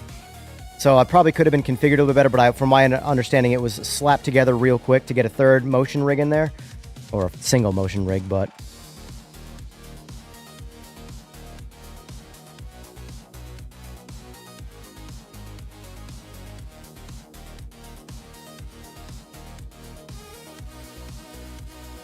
That's it. That's all she wrote. Anyway. All right. Let's jump into the game now.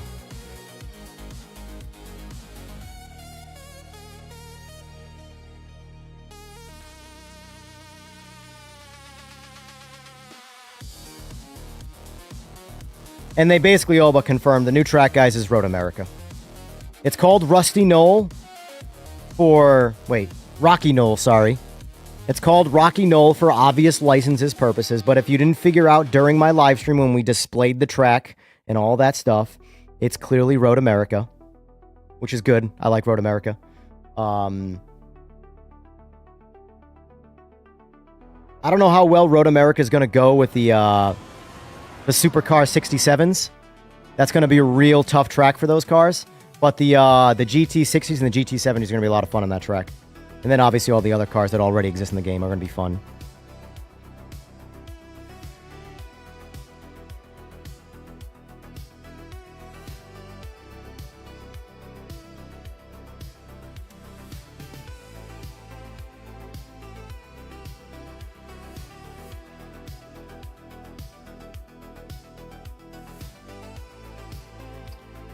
I don't know what's going on here.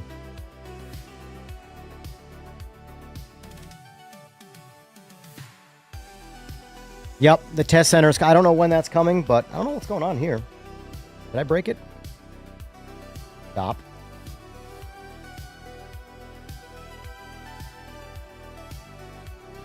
I haven't had a boot failure for PMR in a long time. That was weird. It like soft locked. It didn't crash, it just soft locked. I'll try closing and opening Steam again too.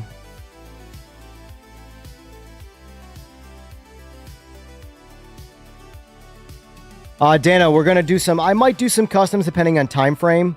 But it is Memorial Day, so I don't plan on streaming daytime as long. Depends on how long we go. But we have some LMDH stuff to test here with Eagles. We're testing his mod. Unless his mod is breaking the game. Do you think that's the problem, Eagles? Let's see if it happens again. Because I haven't tried booting the game since I installed your mod. Title.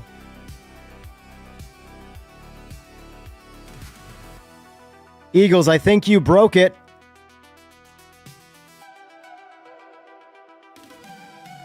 Alright. Let's delete his mod. Alright, the mod is tested, boys. Great addition to the game. It fits in quite well with the game's current development. Just kidding to all parties involved. Let me just delete it and see what happens.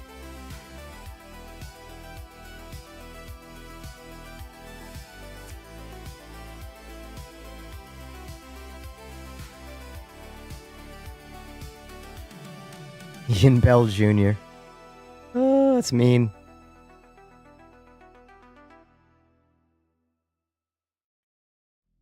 All right, LMDH plus test, delete. All right, the mod has been deleted. Let's see if the game opens up. If it opens up, it was an Eagles mod fault. If it still doesn't open, well, the game's fault. Let's not crucify him yet. Let's get in the game first.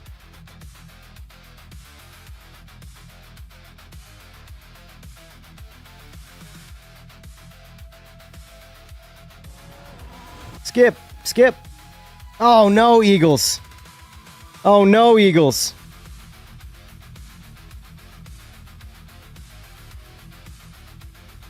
Well, worst case, just send me the previous iteration. We'll try that one. Because that one drove good. I mean, I did like one lap with it. Just to make sure the steering problem was gone.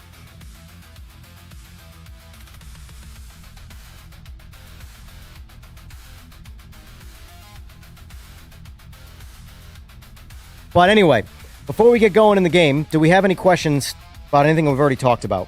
VR, up-and-coming things. Native or DID? What do you mean DID? It depends. Most of the time I run DLSS quality because streaming kills such a high amount of frames. But I can run DLAA and lock the frame rate at 144. But there are certain scenarios where DLAA will dip below 144 for me. But the thing is that there's only a couple of fence lines that I've noticed, like the actual grading of the fence, and a couple sometimes lines on the road in the distance that there's a difference between DLAA and DLSS does a great job. So I typically just go with DLSS to have higher frames, even if it's just a higher window.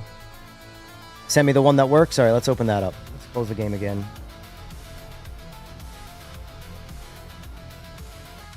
The test track's cool. I've also gotten to test out Tom's new track.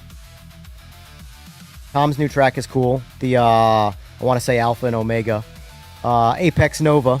It's a super high. Like, honestly, the faster the car is from a speed standpoint, like Group C is going to crush it on that test track, or on the Apex Nova track. Miatas, MX-5s, they might get a little boring.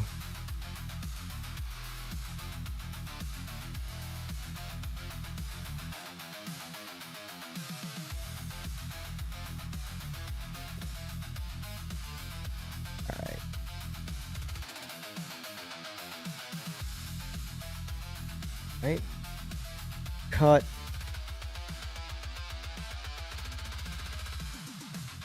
No, I've noticed zero latency differences. I can actually run frame gen at 4x and I notice zero latency penalty. A lot of latency comes down to the native frames you're rendering.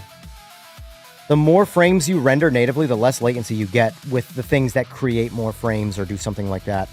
Now, if you're getting like 30 native frames, then frame gen will give you a pretty heaping latency penalty.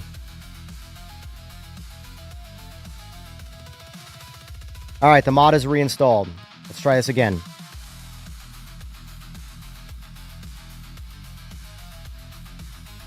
Oh, did they mention how far behind triples are? They didn't give like a time frame, but from my understanding, once VR is implemented, the triple screen stuff is actually very easy. So I would imagine not very far behind. I don't have triples, so I don't much. I think, again, as much as it's weird, I think VR and triples is good for the game because there's so many people that want that, and that seems to be a massive negative talking point about not having it. Clearly the game loaded up. Let's make sure it's in the game.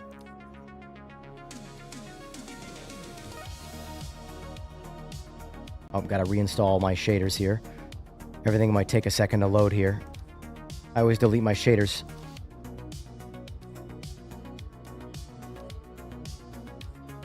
Alright, the LMDH Plus, he's only got one car in the game so far. So if you were to take the standard LMDH car and hybrid it with like an F1 car, that's kind of what this car is like. So far that I've tested anyway. How many layouts are there on the test track? I believe 2, but don't quote me on that. We'll see what actually makes it to the mod hub, or if it comes either mod hub. It might even be native in the game. I don't know if it's going to be mod hub or native.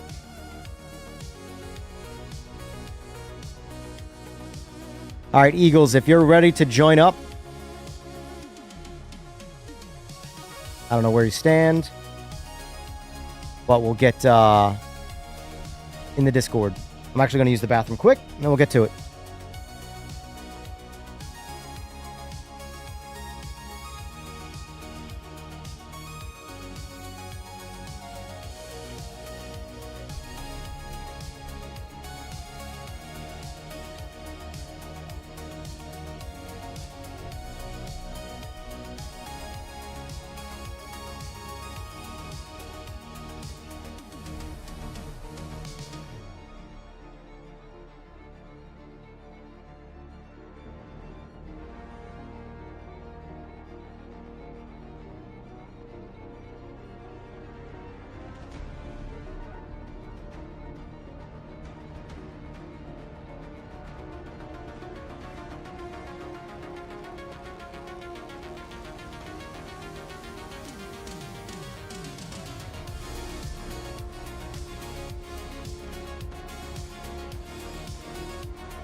All right.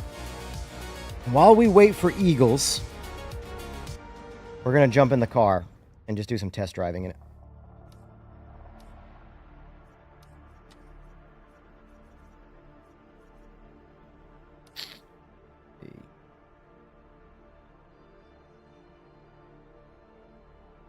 Sebring's kind of like my go-to test track, so we'll just run Sebring.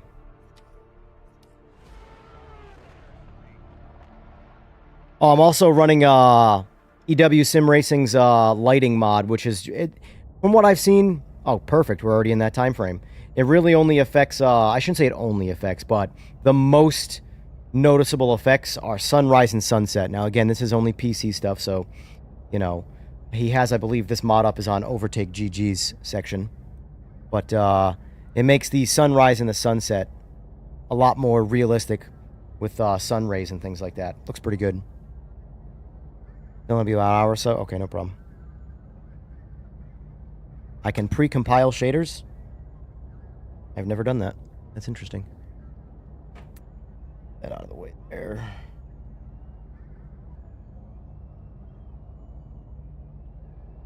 All right. Let's see how she feels.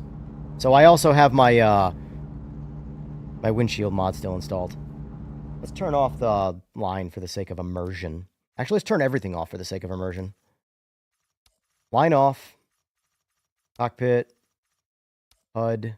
Off, off, off, off, off, off, off, off, off. Save. All right.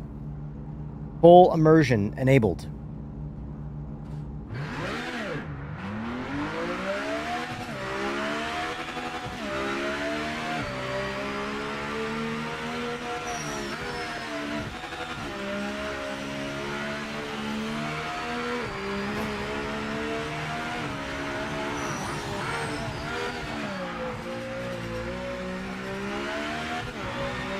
Look at the sun rays, man.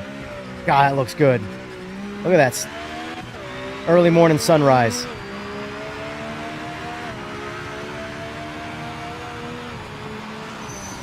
This is like an AC mod. Comparable.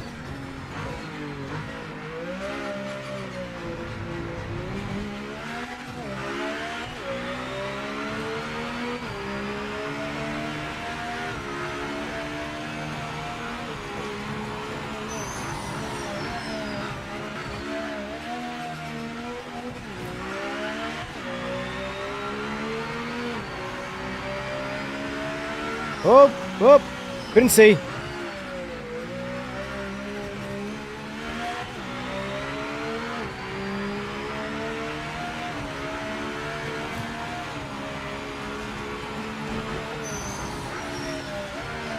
Oh, oh, oh.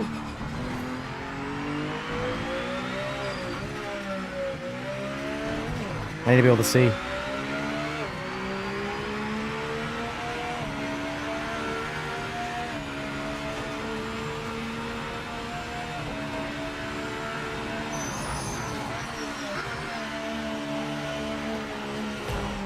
God, this thing is grippy.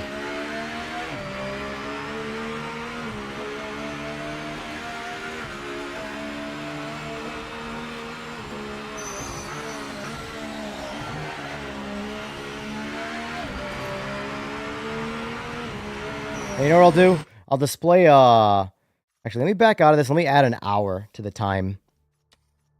Go, oh, so it is, this is sunset, sorry. So this is 8 o'clock.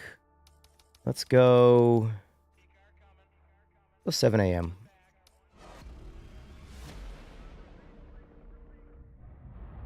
There we go. So this is sunrise in the game.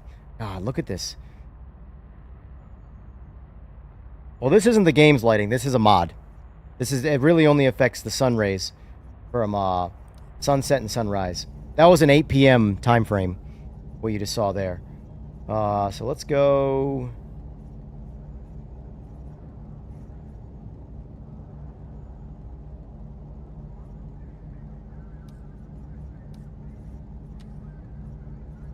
Just put those on.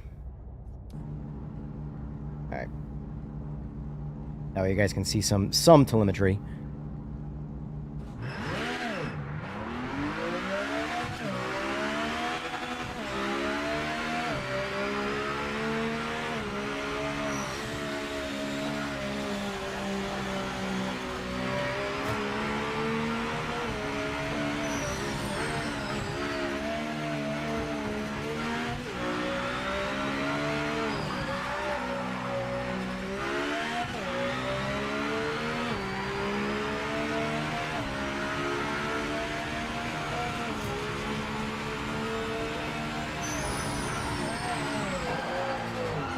Woo!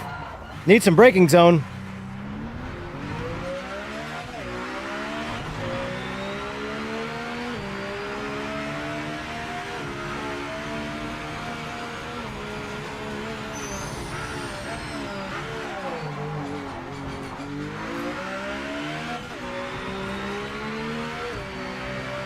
This is much more... You're going to have a much lesser chance of losing grip, but you're also going to have to react a lot faster, because these cars are a lot faster. Look at the mile per hour I'm doing right now.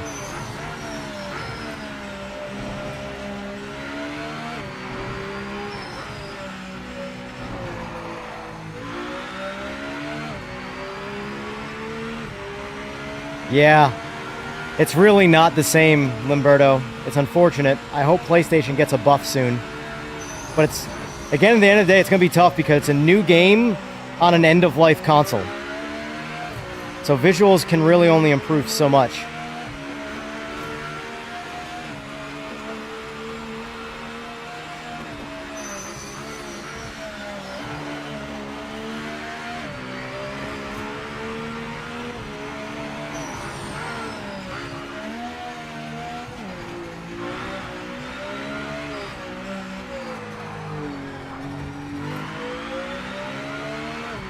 It's super fast, Limberto. There's going to be a lot of people that don't like it because it's got too much grip and they want more of a challenge through tires. And this one really isn't challenged much through the tires, as it more is challenged through more like an F1 car where it's reactionary based. I mean, don't get me wrong. I'm at TC4 right now and I'm using a lot of it. So let me go to 3. I've been stepping it down one at a time to see where that limit is.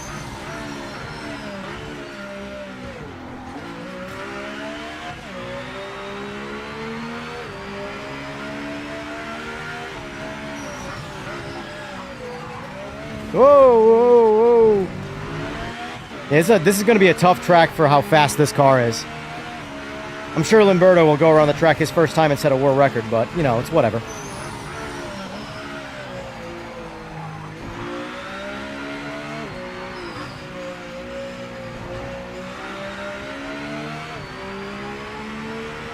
If I could make an advisory change, Eagles, I would start modifying traction control.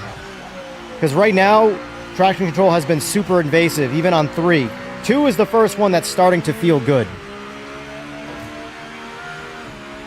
So I would maybe step down how much TC intervenes in some of those mid-number. Because this feels like default TC right now for the stock car, and I'm at TC2.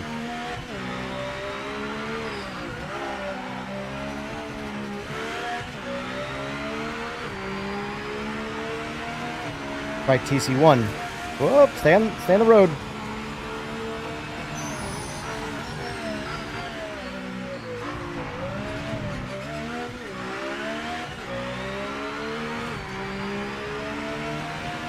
This feels really good though. From a LMDH driving experience where there's not problems, and I'm not talking about how fast it is, how much grip it's got, things like that. I'm talking about from all of the problems that have plagued LMDH in this game. This feels really good. This feels the best LMDH. Like, I don't know how much of it's the mod and how much of it's the base game, but this, what I'm experiencing, feels good. But this is a much more reactionary-based car than the base game car. Because that right there, the way I went into that turn, that probably would have spun me out in the game car. This is TC1, by the way.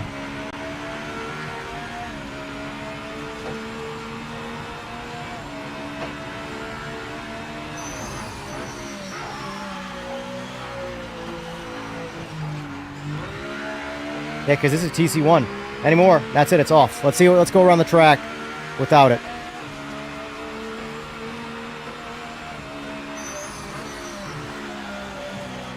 Yeah, but you have to understand, Mike. Oh, okay.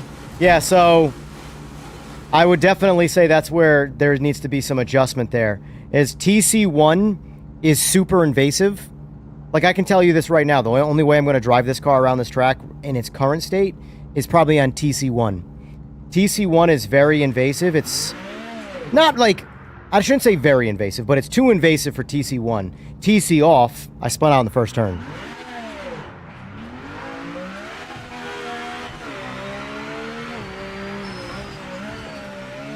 And yeah, in a nicer delivered way, Mike, what Eagles said is the reality of it. Not everybody's working on one issue. Not everybody can.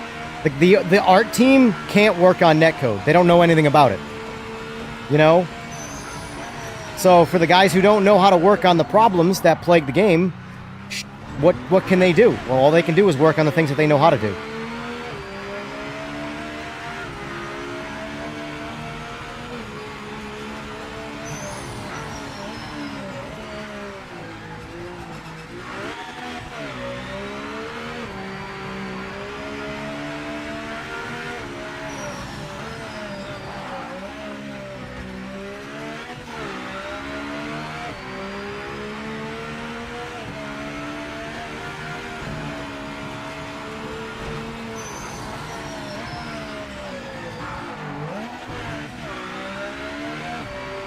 Anybody see my fastest lap yet?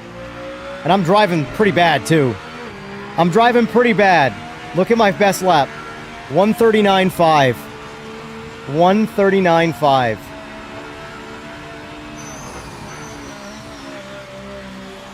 And I have developed 0 line, 0 braking zone. Yeah, see? So that was relatively easy to spin out there on 0 TC. And then on TC1... it does not, so like, yeah, that would be the next thing I would say, update, and then you said you already got 6 files, so you got a lot of testing to do. But, traction control management and the assists are definitely the part where it needs the most work, because TC1 is too invasive. And 0 TC, well, it's an LMDH with 0 TC, so... So for me, racing this car, I would leave TC on 1 in this current build.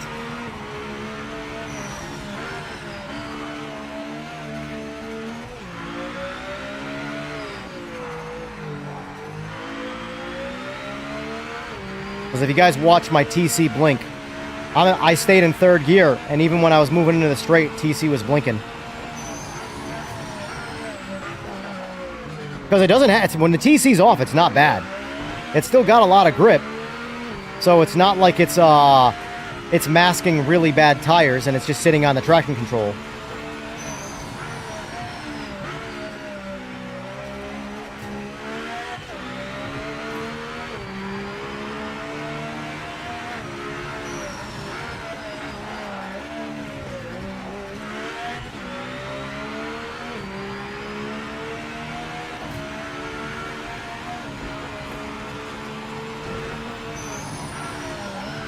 You'll probably go 132 with this Limberto, if I had to guess. Because I'm driving terrible right now. No semblance of line, braking zones, nothing.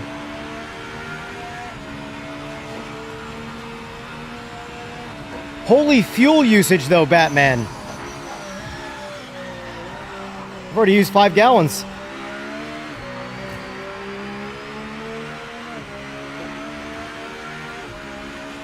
All right, so that was 138.5. We just chopped the second off. Try and go for our best right here.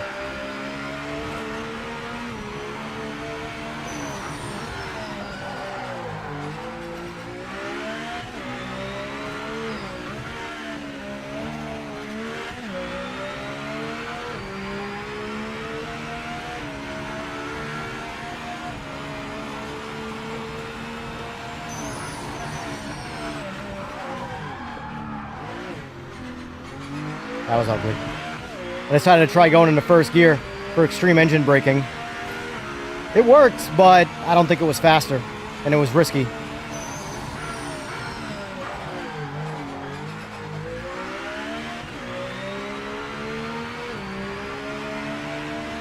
From a physics standpoint, though, this is awesome.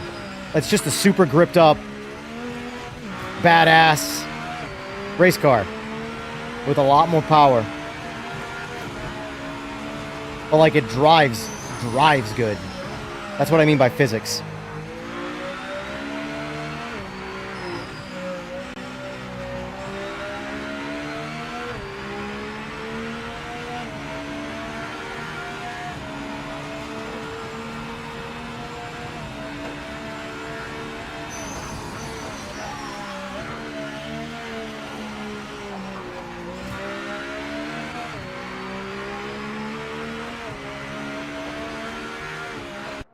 All right, what'd I run?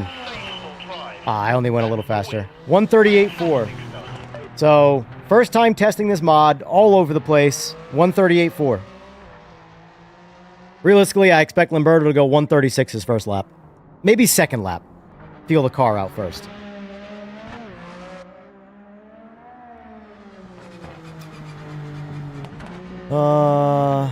New versions ago, a few versions ago, the AI could do low 136s. Oh, so I'm only 2 seconds off the pace of the fast AI. Same power delivery all the time.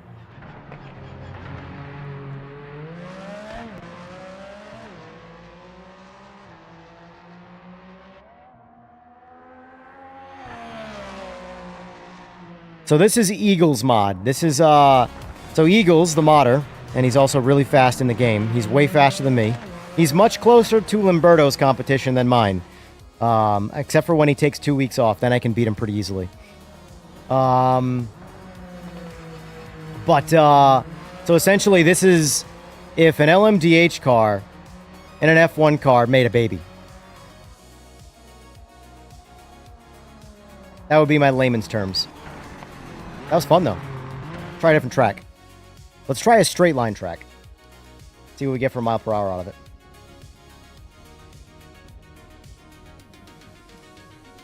Here we go. Daytona is my go-to. It's my favorite LMDH track.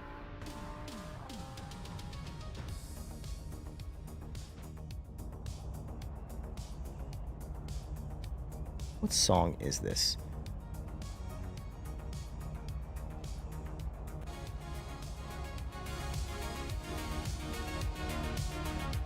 Convention was pretty cool, both of these.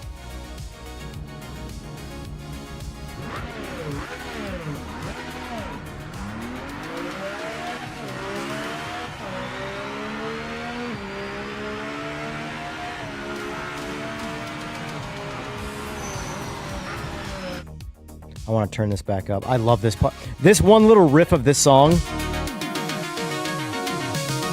is so good. So good.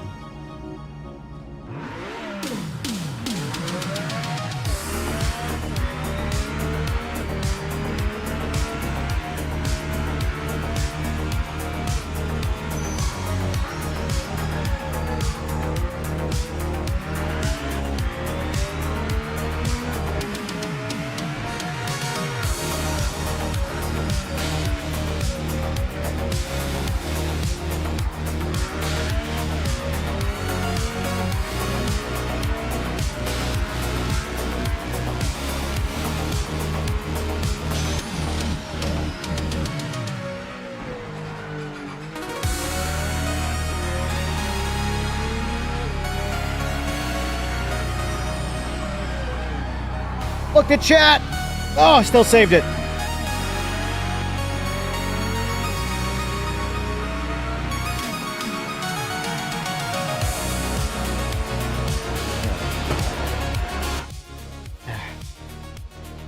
I'll be able to hear now. All right, let's see what we do in the backstretch here.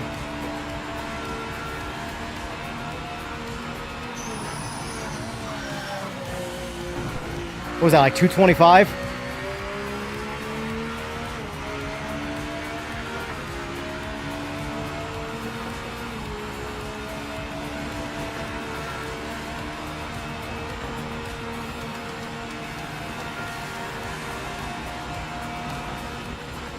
$226.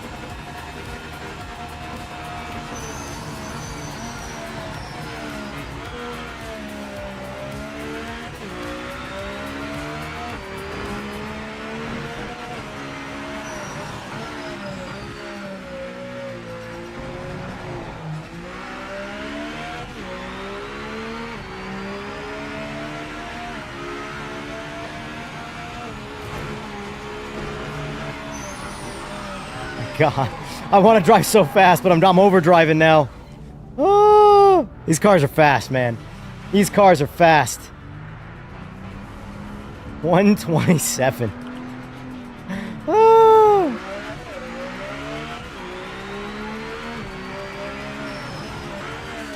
Oh man, these cars. Let me see how I can handle the bus stop now. I mean, I already did it, but I want to get a little more aggressive with it.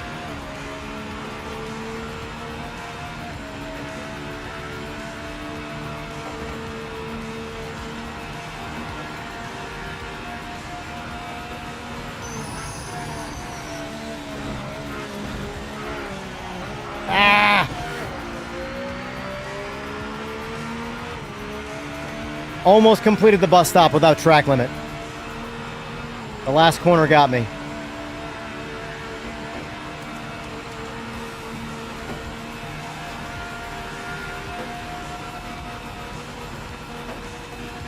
Yep, just 226. All right, let's try the Nords now. How'd Moza feel on PMR? I want to say that was an R3 or an R5. I don't know. That rig was set up. Meh. Put it this way. It's because it's my rig to me feels the best that I can get in because it's mine and I'm comfortable with it. I've set everything up for me. So, like, if I jump on anybody else's, mine's always going to feel better. And everybody's own rig is always going to feel better to them. So, hard for me to really judge certain components based off of that. Let's turn this up to 8 a.m. I'm doing it right now. Is there anything from SRE you can't say? Oh, Simrace Expo. What do you mean, Shadow? Like about PMR, about hardware? What do you mean? Any information that I'm privy to, I was privy to with those same companies prior to the expo. So I didn't learn anything at the expo.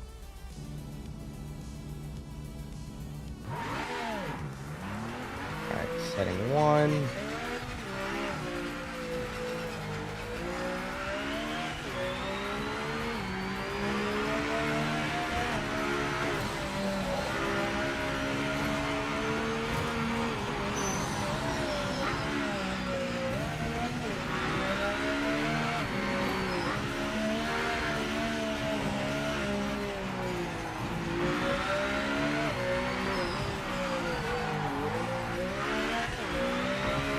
All right, so that's definitely a stay in third type corner.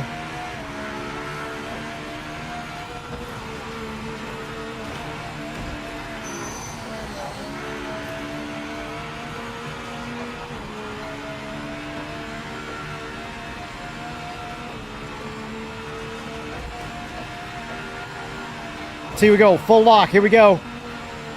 Oh my Lanta.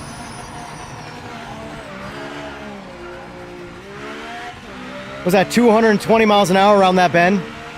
Holy moly.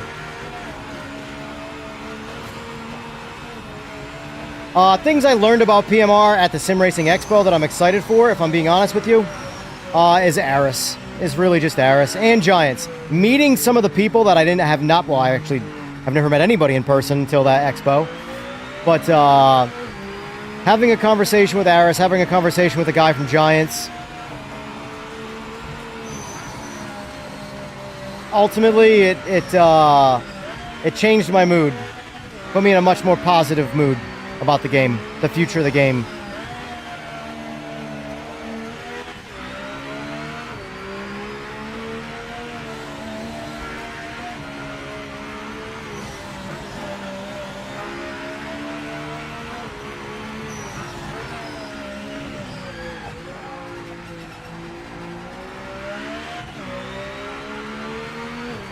This is purely reactionary style racing. Actually, let me put the tire temps up. There we go.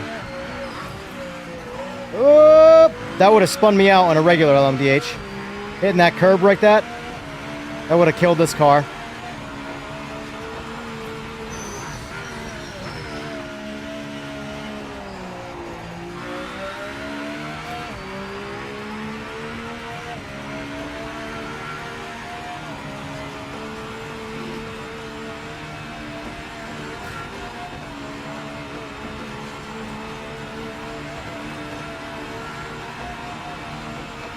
Temps seem nominal. They're not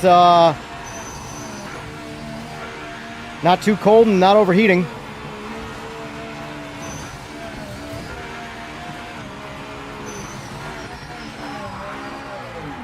All right, that's a turn that needs some management.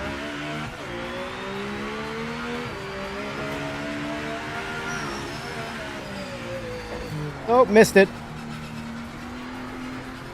Adjusting to the car's speed is the hardest part. The car gives you so much confidence that you just enter into certain turns with way too much speed.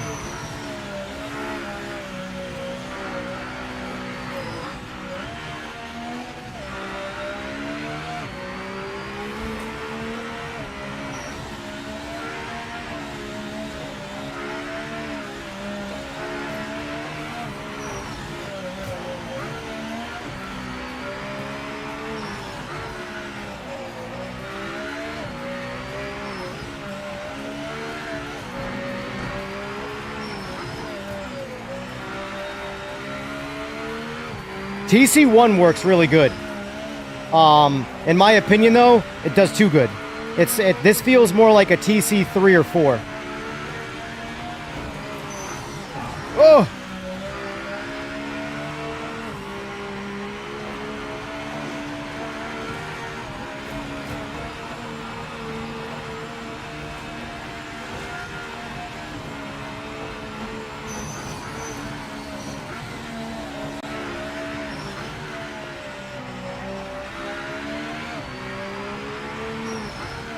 Oh, missed it again. It's got so much speed behind it.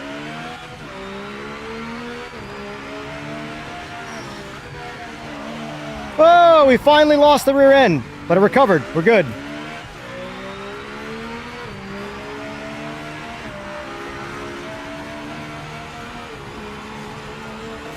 You have to see the tires cool down now in the straight here. Yep. Tires are coming back down slowly.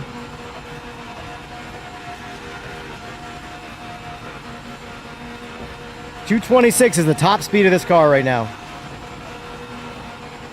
227. Uh-oh. Oh, no. Oh, no. So I feel like... I'm going to go back. I feel like there's a glitch with this game.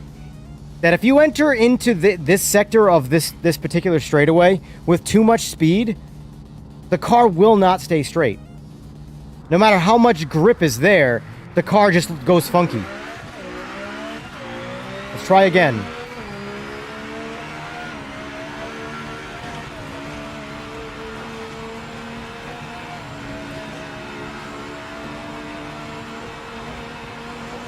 We're already topped out. Already topped out.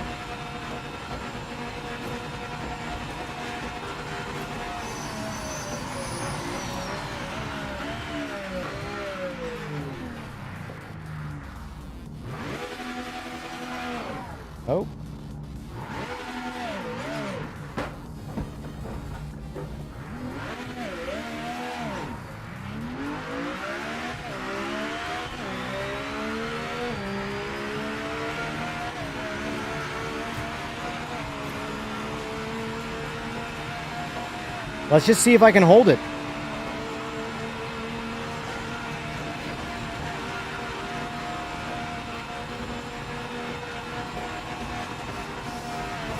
Yeah, it's... I had to let off right there. So, I mean, it seems like it's going to have to be doable. I can't tell. I can't quite put my hand on what it is. It's almost like... It's like the car gets light, but in an area where it's not supposed to be light. It's very strange.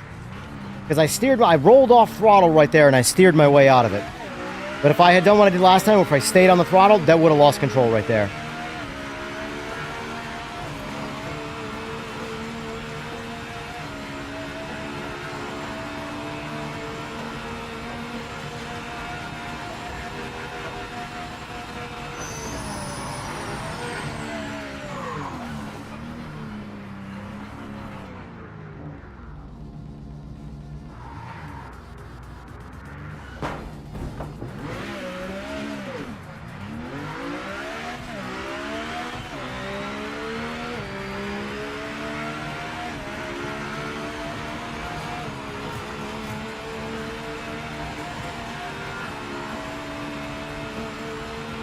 I'm going to roll out of the throttle right before this turn.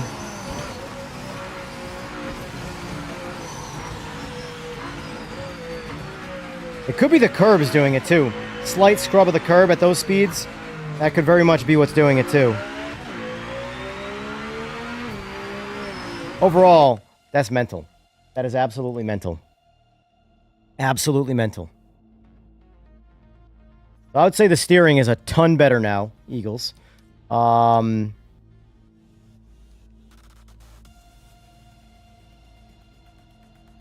try High Rock.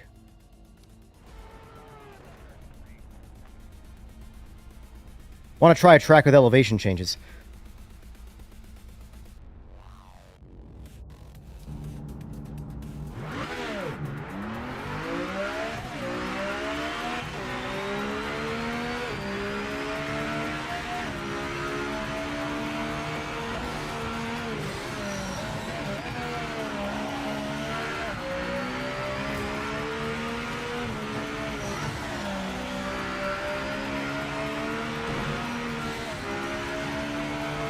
That's definitely a track cut, but that's fine.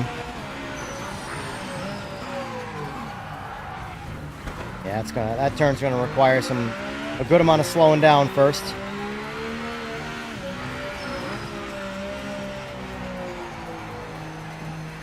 Oh, let me kill TC here. Way too much TC.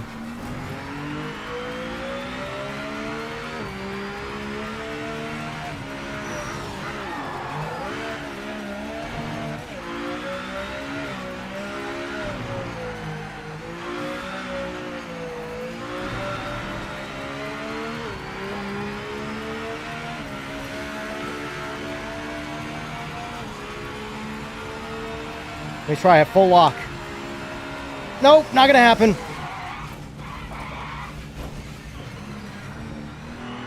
Didn't work.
Yep, knew it. Yeah. This is definitely going to be a track that's a lot harder to drive this car. But either way, because the elevation changes of High Rock are the only part of High Rock that's really challenging, is because it's all elevation changes, and anytime a car gets light, it will kill it. All right, is there any other thing else you guys want to see with this mod? Or should I jump into doing maybe some lobbies, trying out some lobbies? I'm curious what's in ranked right now. I haven't looked in ranked in like forever. Ranked, the most problematic variant of this game. Why I stay away from it. NGT Pro Cup on Northampton. At least there's people in it. GT3. Ooh, Falcon on Kilami. That's probably a fun one. When are we going to get the Nürburgring Nordschleife in a race? Oh, sorry, not... Yeah, SC. I was right.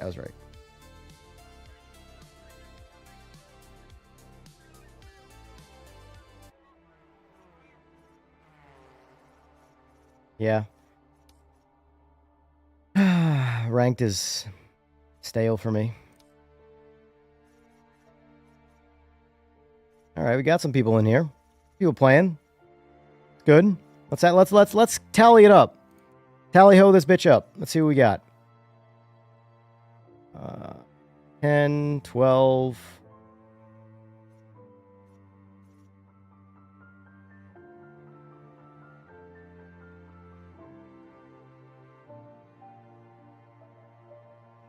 $44 people? Not bad. 44 people. I don't know why I got the calculator for that.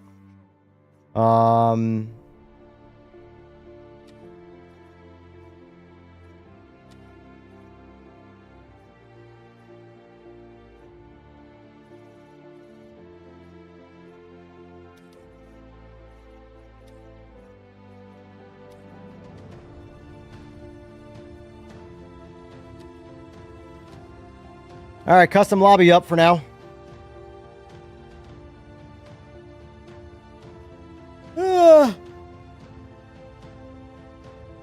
Same, Lamberto. Same.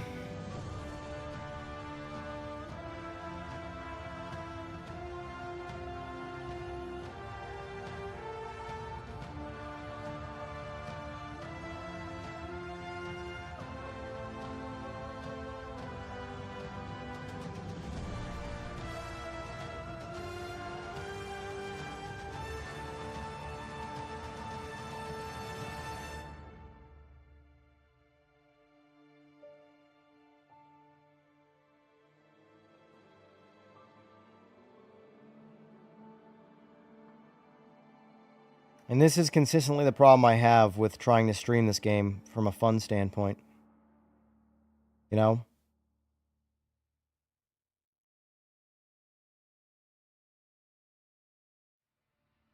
Like in this particular regard, no one's going to join up. Maybe one or two randomly, but like, no one's going to join up with this.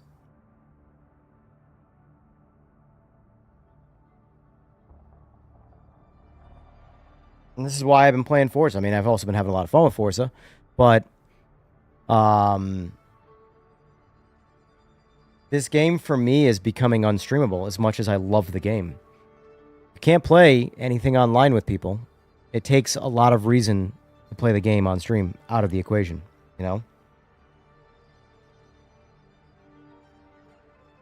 I have not driven the new LMDH physics yet. That was a mod car, so that doesn't really count.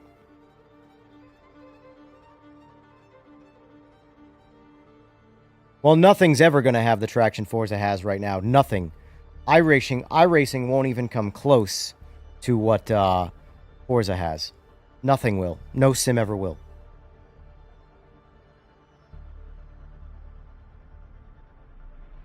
We got one person.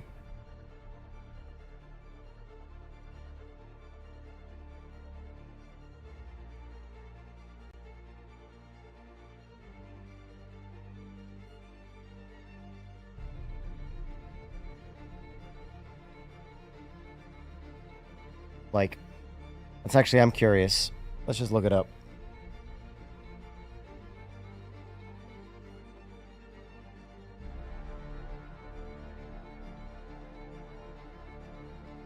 We're actually at the 24-hour peak for this game right now. 79 people on Steam. You see something. Rensport.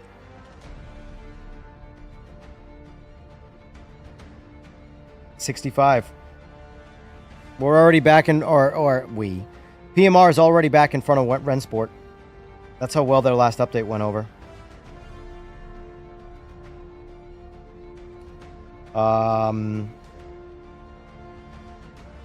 FH6.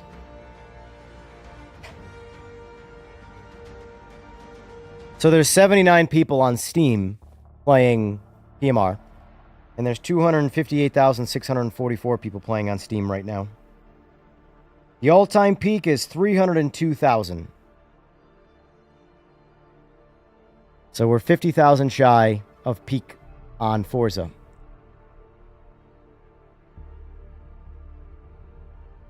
LMDHs now are a bit harder to drive, but easier to control, and you can push harder now. Alright, I'm just going to ready this up. I don't feel like sitting in the lobby waiting around all day for no one to play. Actually, I am going to cut down some stuff.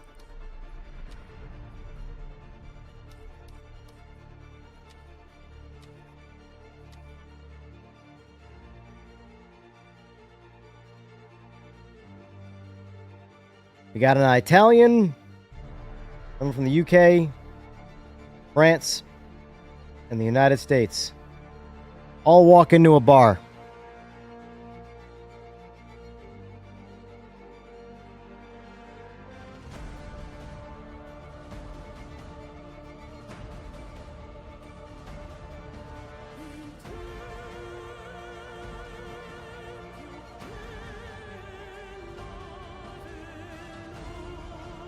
Let's hope she recovers, boys. I mean, she will.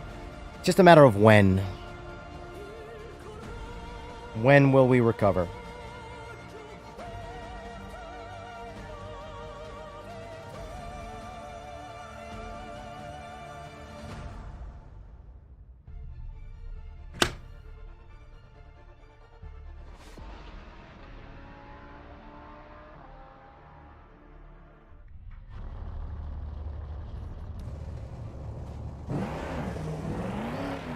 Oh, shoot.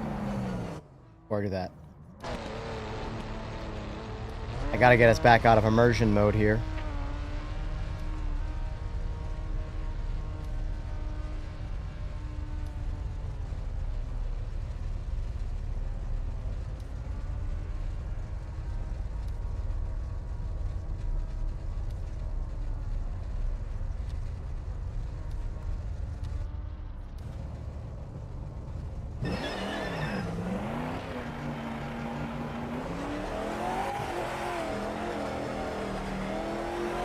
Englishman's already drunk before the bar opens. Nice.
Session over.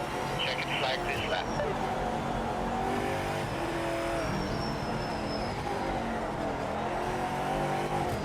Yellow flag. Slow down. Don't overtake.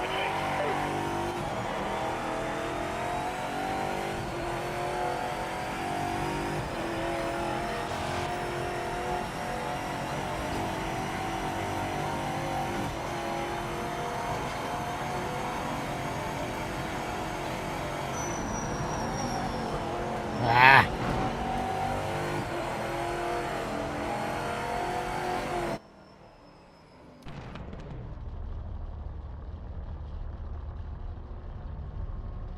I want to drive it with a regular wheel. That's P1.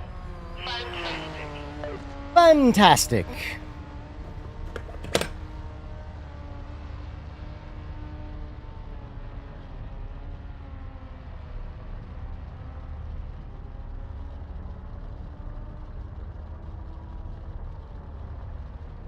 The GT cars, I never really know if I want to use a track wheel or a round wheel.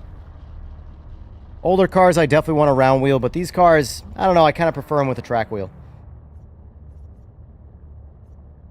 Let's see. Vehicle setup. 6 laps.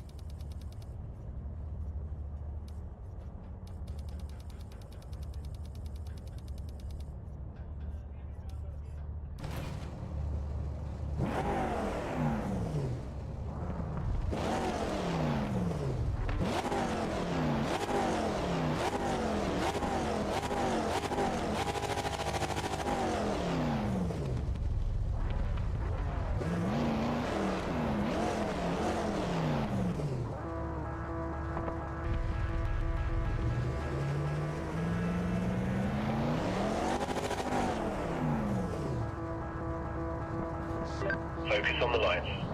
Get a good launch and hold on to P1.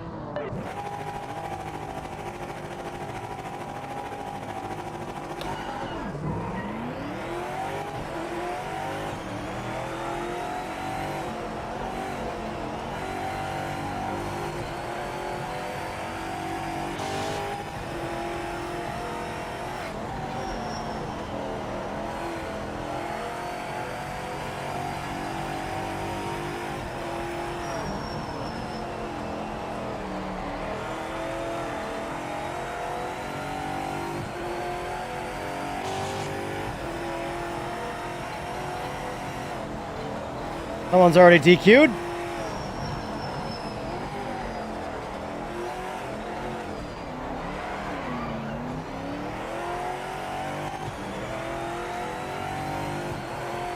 One DQ already.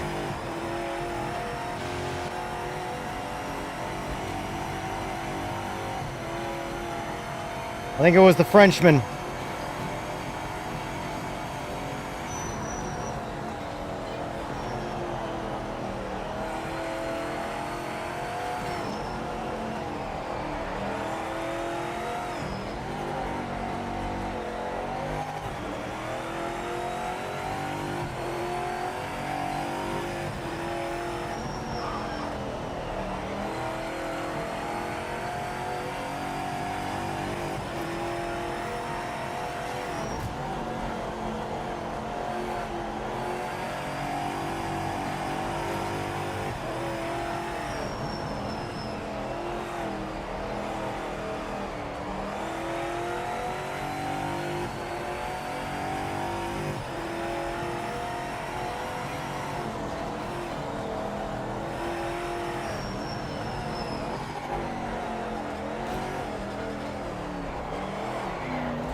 I just need players, Tom. I mean, it's players in general, you know? You can assume that there's not many single players either, if you had to guess.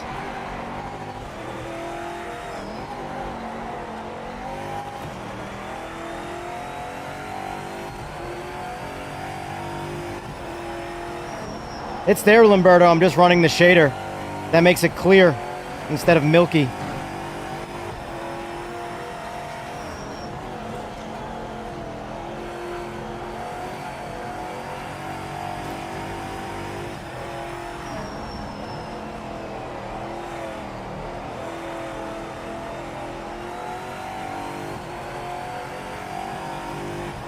Yeah, it looks way better, Limberto. That's why I run it. I hate the factory shader with the milky all over the windshield.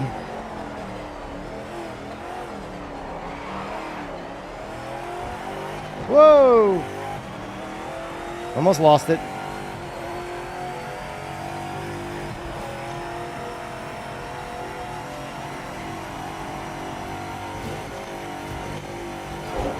It's all good.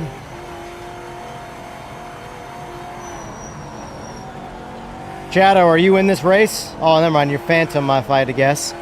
Xenon and Xenon.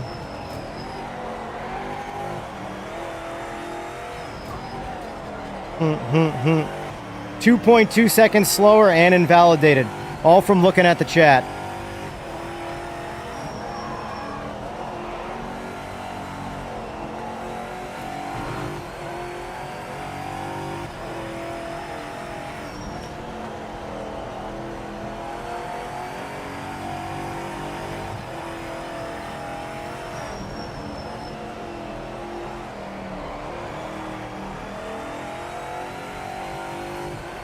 Are you on a controller or a wheel, Shadow?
Turn delay?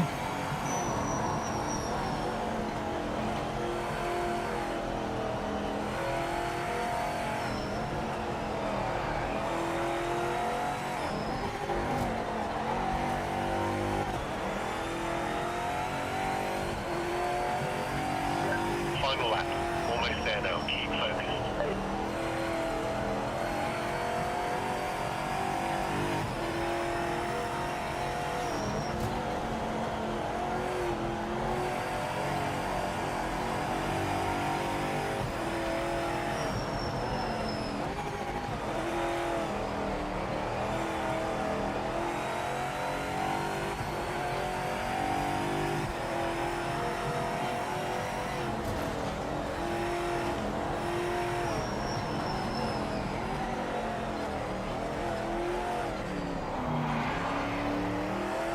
Oh, what the hell? That was weird. My mouse must have clicked off screen or something and out-of-focused me. That was weird. I lost my force feedback until I clicked back on the monitor. That was weird.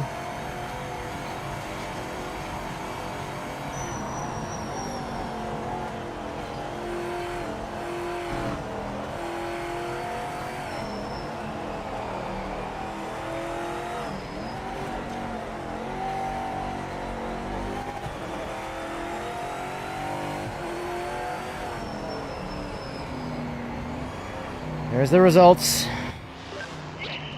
You are the winner. I am the winner. Turn my wheel in game. It takes about 3 seconds or so to register in game. Yeah, that's not right. Something very, very, very wrong there.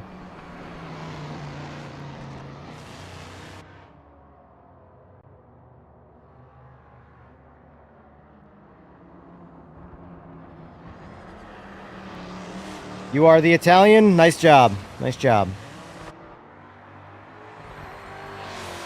Yeah, 3 seconds is an input lag. That's a problem. That's like actual problem.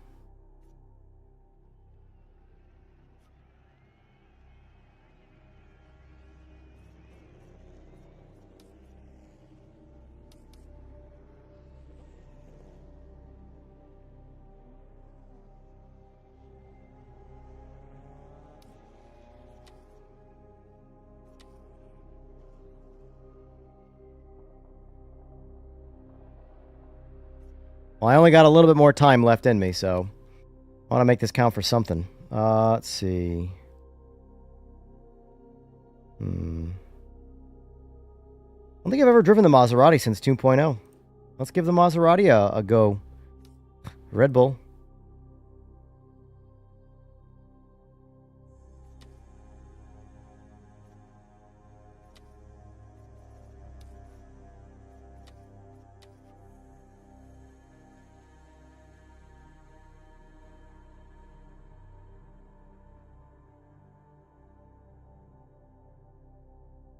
I'm going to skip quali and start from the back this time.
Hello, Eagles. Hello. Hello, hello, hello.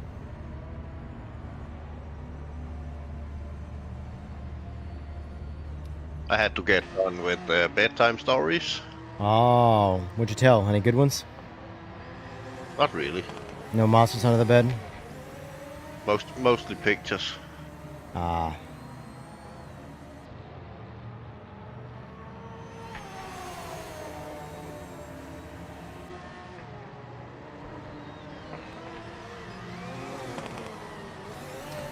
Yes. Elliot, I do still have the sun mod on, yes. After a week of playing Forza Horizon 6, I jumped back into PMR 2.0 5 update. It feels better to drive now, or is it just because of the arcade? Depends on the car, Smurf. I mean, some of it's gonna feel fresh to drive because of Forza. This will always be a better driving game than Forza, but Forza's got the potential to be more fun. I'll probably do Forza tonight on stream. It feels pretty slow when I've only been driving the LMDH for like the last week. Yeah. I decided to jump in the Maserati. I haven't driven it since we got the tire update in this class at all. It's like 2.0 started, so I actually don't know what to expect.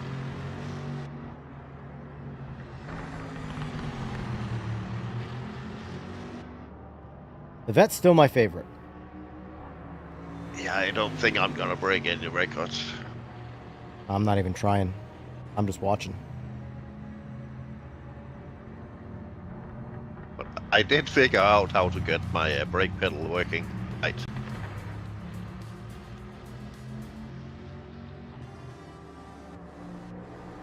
Well, that's good. Yeah.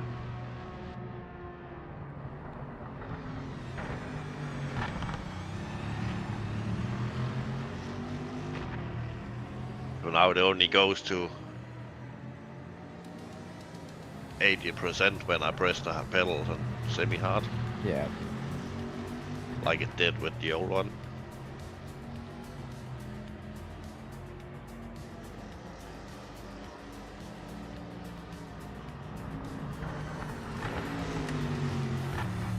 Do I believe in Aris? Do you think it can revive the game and community? Well, it can definitely revive the game, and I do believe in him.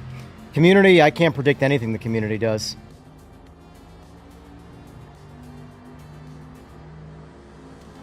Problem with the community is the community, so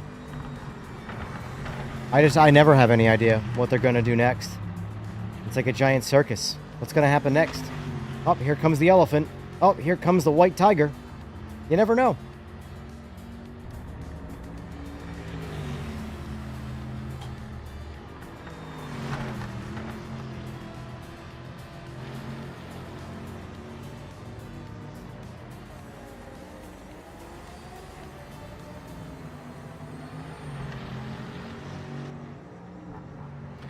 Yeah, Lamberto, there's no doubt this game is going to get better and better feeling. Every single class, every single thing is going to get better over time. Not saying next update or the one after that or whatever, but it's just going to be a slowly evolving wheel. You know, to this day, I still think the original Assetto Corsa has probably the best physics, and it's ancient. Sort of the same way Richard Burns' Rally still has the best rally physics, and it's an ancient game.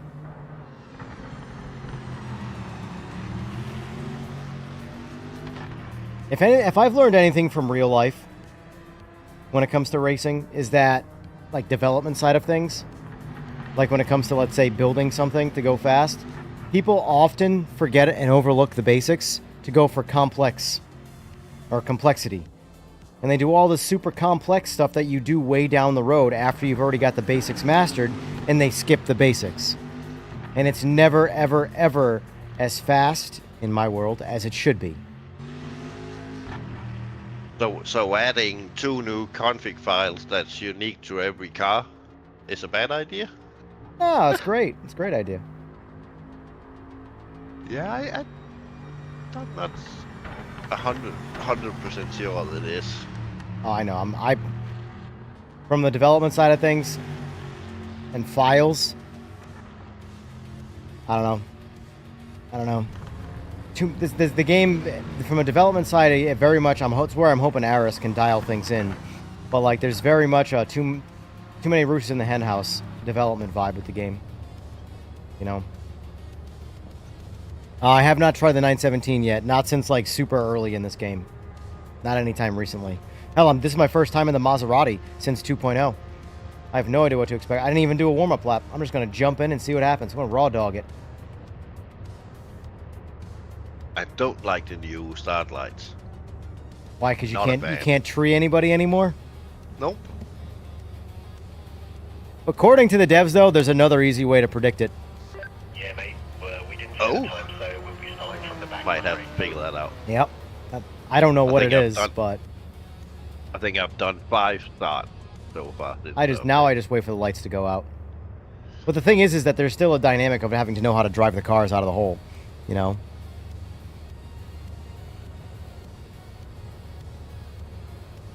Only one DQ? Right. PM, I absolutely agree. I think this game is arguably the best driving game. It's problematic in a lot of different ways, but purely from a driving standpoint, I think it's the best driving game. How much fuel are you putting in there? Putting in 25 liters? Oh, son of a bitch. What's that in gallons? No idea. I'll do 6 gallons and hope for the best.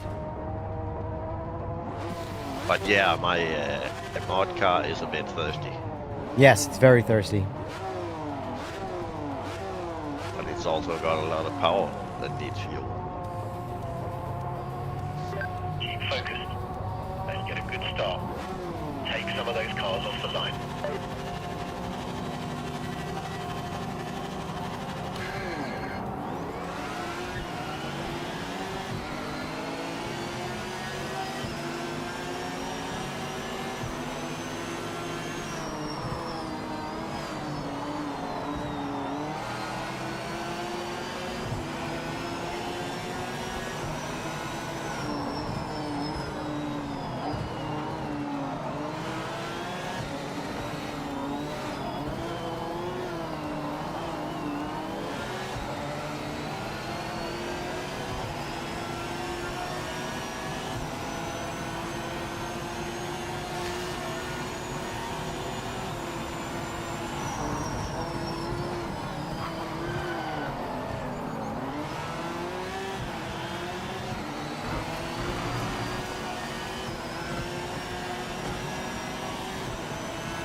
I need to get back in my vet, but I want to learn these other cars too. I'm dead. I killed myself.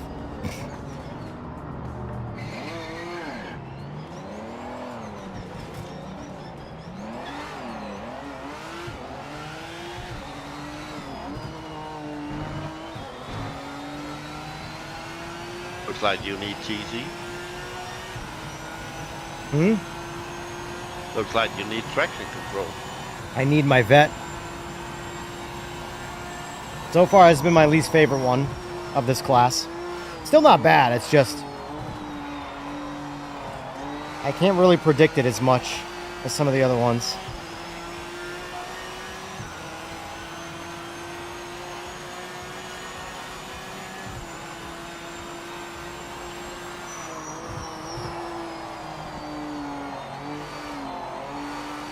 It's got a lot of understeer by comparison.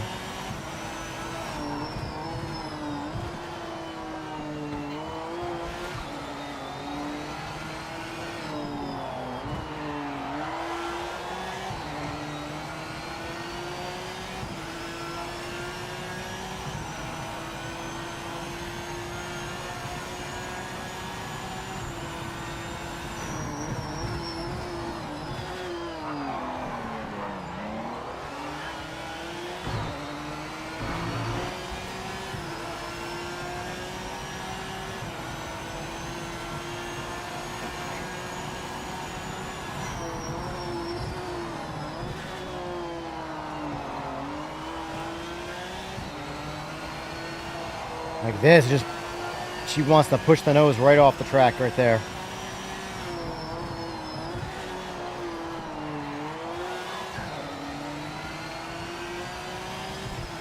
I'll be on for probably another hour, Fway. If we get people playing, I'll stay on for about another hour. But if it's dead, I'm gonna go enjoy Memorial Day stuff. Oh my God, this car! It understeers so much.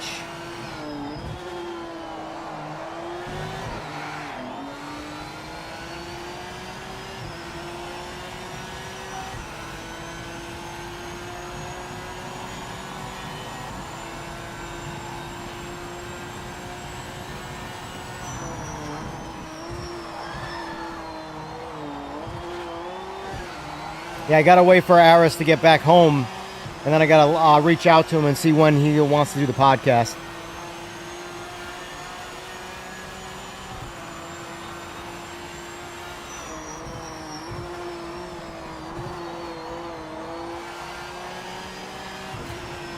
Because I am gonna have Aris on, because I was gonna do an interview with him there, but environment-wise, it just wasn't good. And I would have had to actually have brought some, like, this. I don't like this car one bit.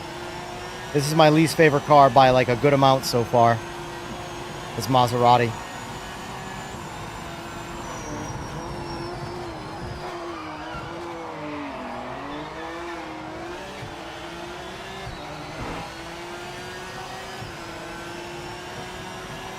What's going on, John?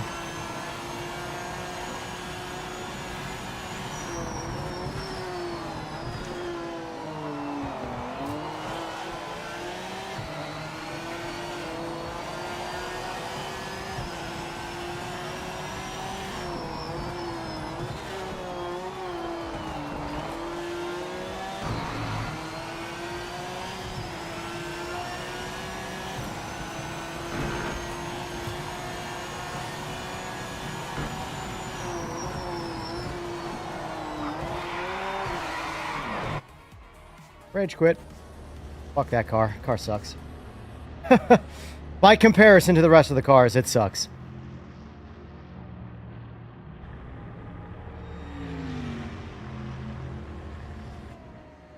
So far, the Vet is still my favorite.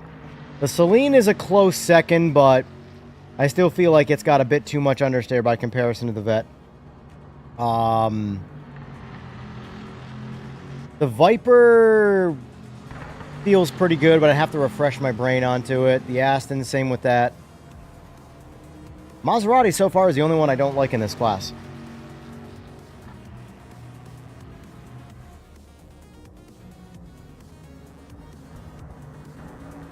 Living the dream, John. Living the dream.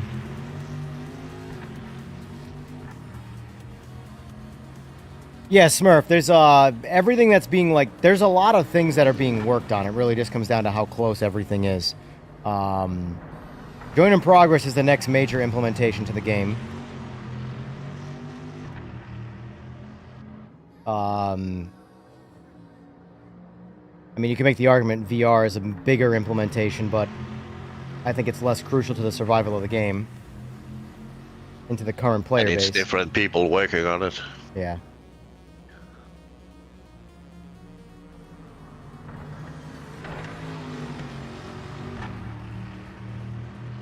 The best thing about Aris is that Aris is a leader.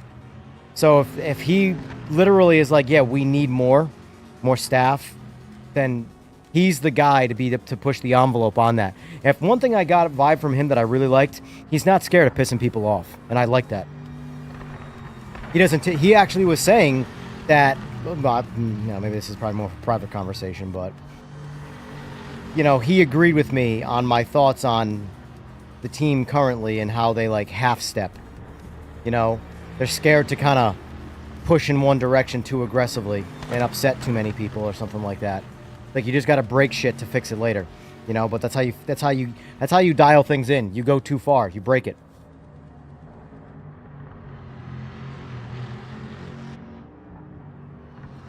The 80s stock car mod, like the was it Gen 1 or Gen 2?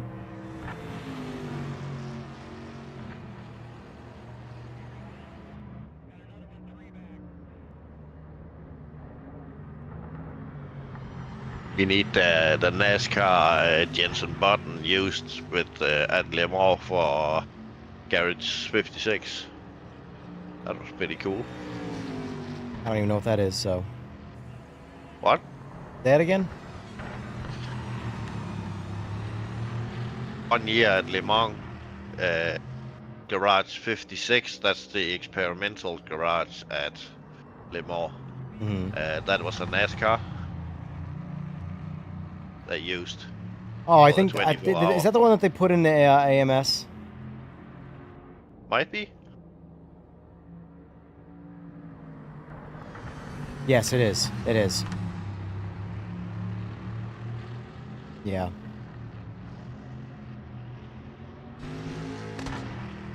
Hey, what's up, fellas? Hello, sir. How's it There you going? go. Watch my stream, sir. This car is the one you're talking about. This is in. They added this in AMS too.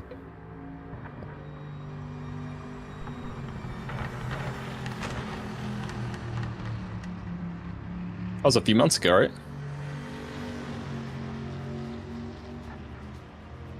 Oh, yeah. Yeah.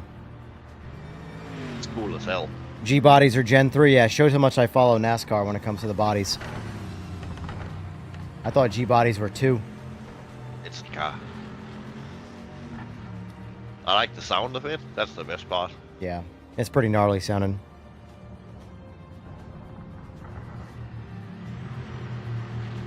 Big angry V8. I actually have been wanting to get back into iRacing, but only for NASCAR. Well done, mate. It's so much fun, dude. Because, like, So much the fun. regular race, like the GT stuff, I hate that aspect of but, like, I watch people go dirt racing and do the NASCAR stuff, and I'm like, that stuff actually looks good. And guess what? The dirt racing, you can actually go sideways and not crash. The only thing with oval is it really depends on your license. If you're like stuck in rookies or D or C, you're gonna have a lot of accidents, man. A lot. So it could be frustrating, but it's a ton of fun. Yeah. Isn't that just a part of NASCAR? It's the best part of Yeah, NASCAR is the but- crashing. Yeah, but not like it's a lot of accidents to the point where you can't even race.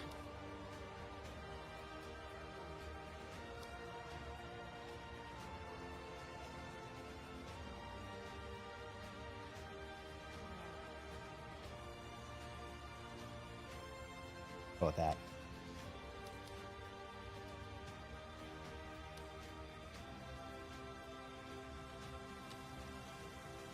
You joining up, boy? Yep. I didn't realize you guys were done. Yeah, race just ended. You guys want to do some more of this tonight, or do you want to do some Forza? I'm pretty convinced that this and Forza are going to be like my mains. I'll deviate occasionally, but those are going to be the games because they're the games I want to play.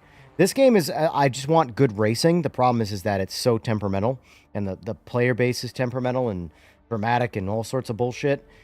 Forza is just Forza, but there's so much fun to be had in Forza. I could kill weeks on weeks on weeks of streaming, just drag racing. So like. But I'm down for either or. when this game is shining bright like a diamond with its actual competitive racing, obviously this puts Forza to shame. But shining bright like that diamond seems to happen so rarely these days that... No problem, Shadow. Thanks for playing. What's the go-to car in this class? I personally like the Vet, the C6. I mean, the C5 is pretty much the same, but I'm jumping back around different cars. I didn't like the Maserati. The Lister, I think, drives the best, but it's underpowered by comparison. So if you get into a long straight with the Vet's going to go around you. But I think the Lister handles better. So like, I would run the Lister personally for maybe a High Rock or something like that. But a track like this could go either direction. Do you think they will be getting the licenses for tracks? I think it's a big factor to have them as IRL. Probably not, honestly. They're going to have to be really successful and make a lot of money to get into the whole licensing side of things. Because Here's the thing. Licenses cost a lot of money. And what changes in the game with a license? Just the name. The game in no way gets better. Outside of, hey, look, it's called The Thing now. So, that's a lot. Still having PC issues? Jesus, Fway. He must have crashed. Yeah, Fway's been having PC issues. The whole computer crashed, Fway?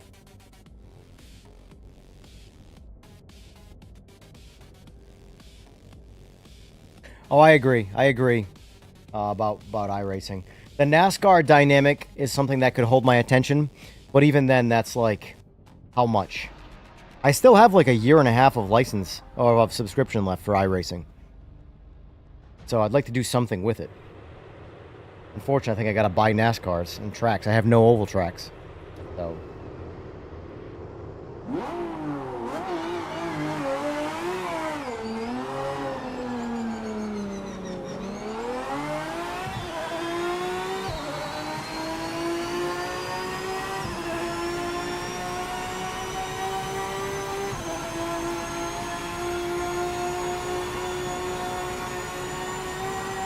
Well, Grumps, the car I like is the Vet. And that's a popular one, so I'm just trying to deviate and try some different things out.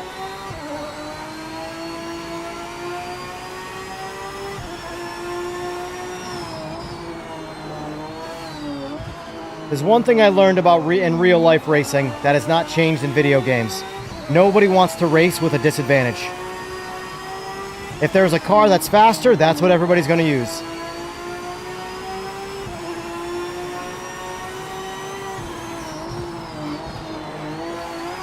Whoa! Alright, we caught the grass there. Guy behind me did too, so.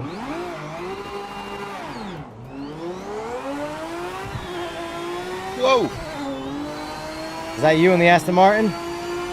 Yeah. You're welcome. I thought we were still playing Forza, my bad. Nope, there was no ghosting.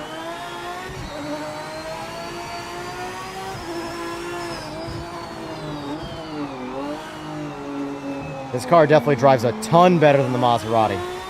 I got work to do though, I'm rusty. No feeling.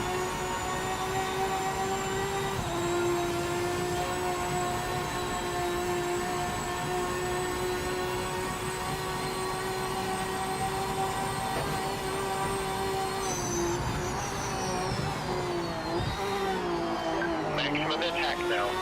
Go for pole. Go for pole.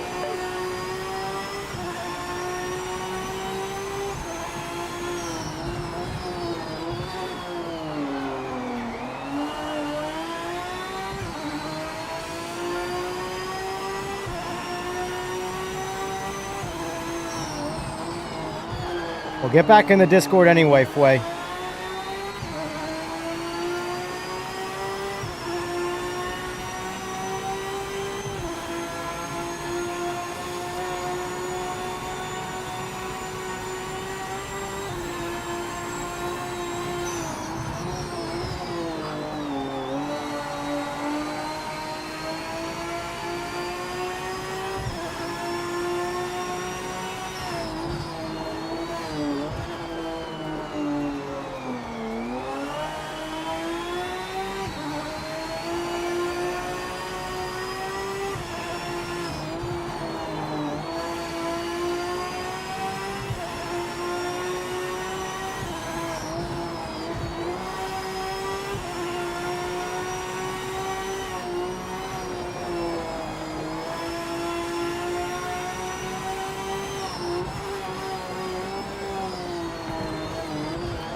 All right, good enough.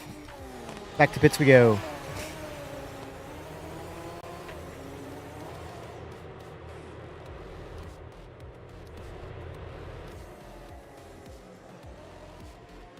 How much is Eagles gonna beat me by? Nothing.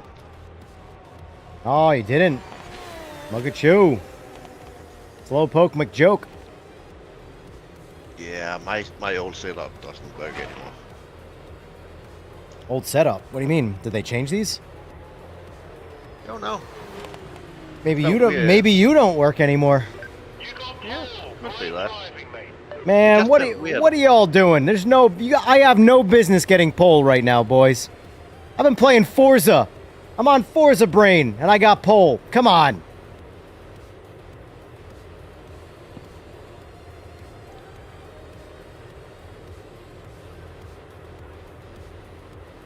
This is a badass looking livery.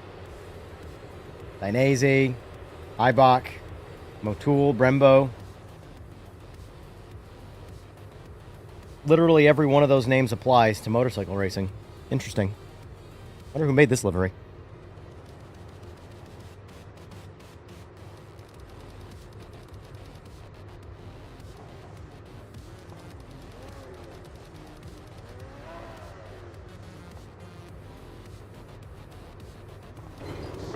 You've got one job.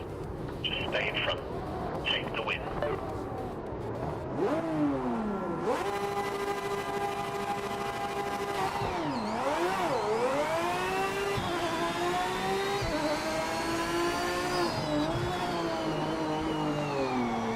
I was looking at your stream and you were in the setup Ah. menu. Nice.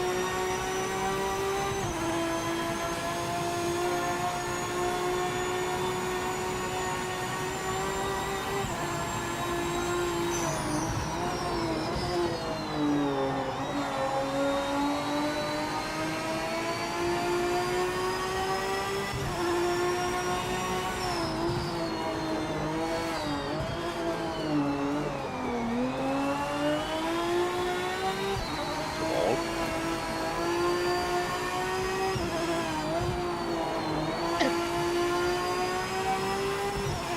Someone just went ping pong with the walls. Uh-oh.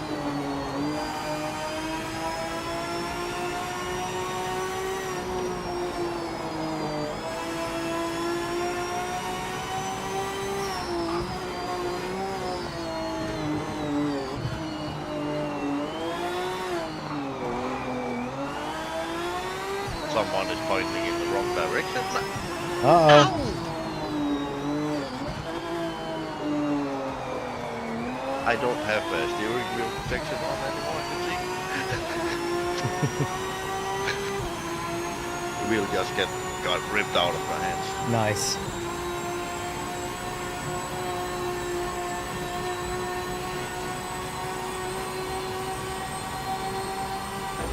Yeah, I don't like this Aston anymore.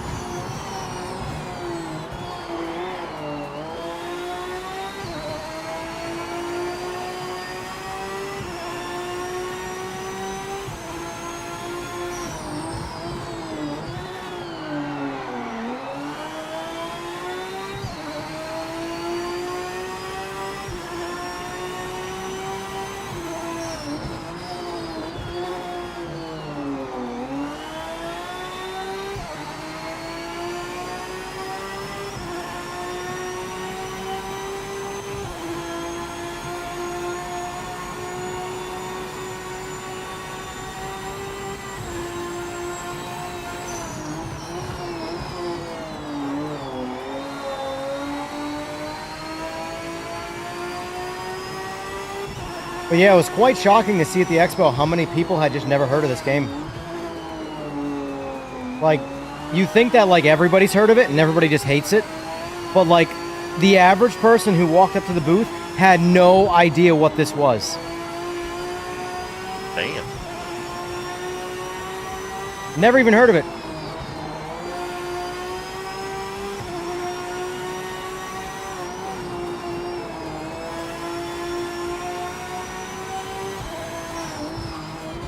Oh no! Ah!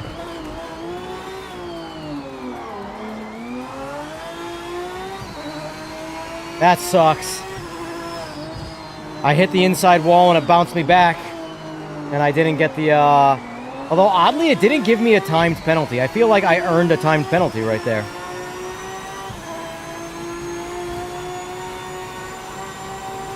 Well, you're still in first, so it can't be that bad.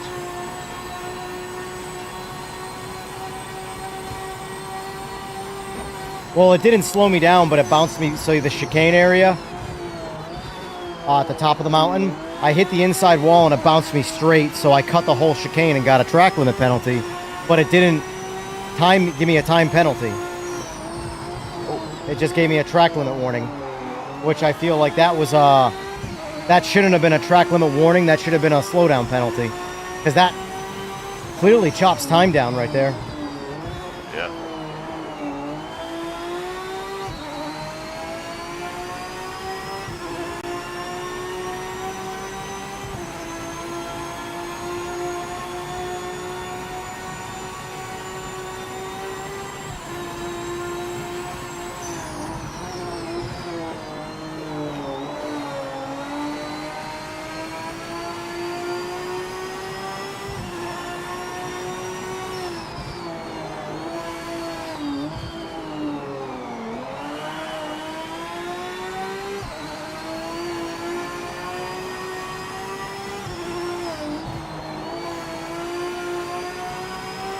I think I'm gonna lose this race. Nah, you got it. You got it. Well, it was maybe had a chance if it was 20 laps. And if your car broke down.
At least I got into the twos, so that's all right.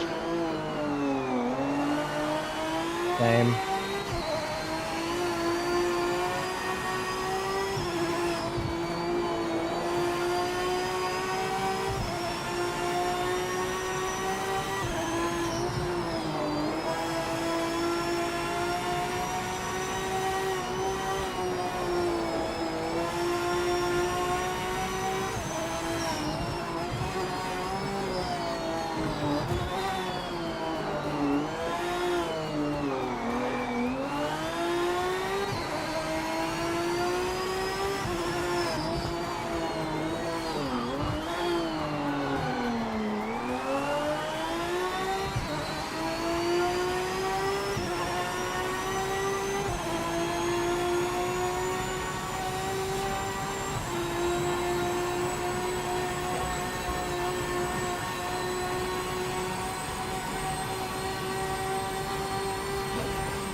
the line. Let's take this win.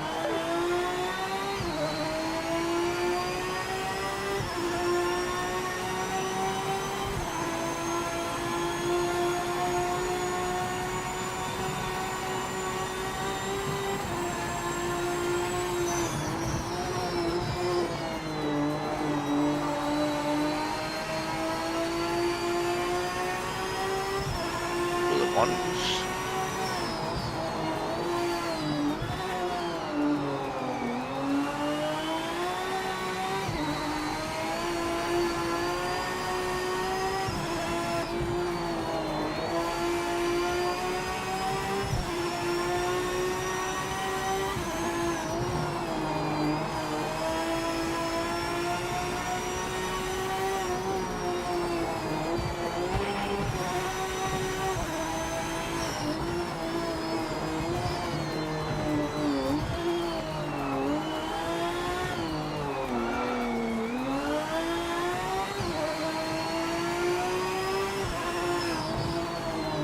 You. Who dat? Debug. What up?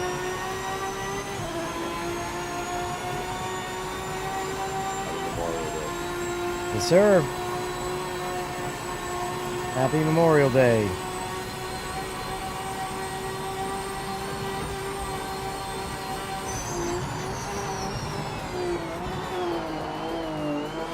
You guys playing? Some PMR right now. Some customs. Yeah, we can't get that VR to work. PSVR2.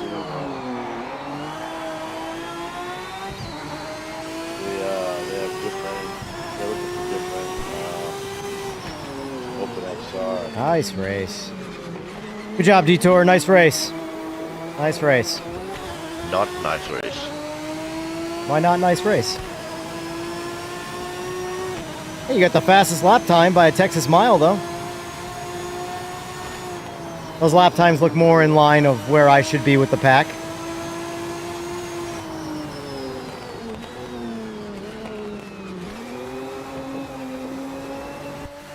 T1, top job. The sponsors will be very happy with The that. sponsors will be very happy with that. It's not even a second. Hey. And Detour was pretty low. 202.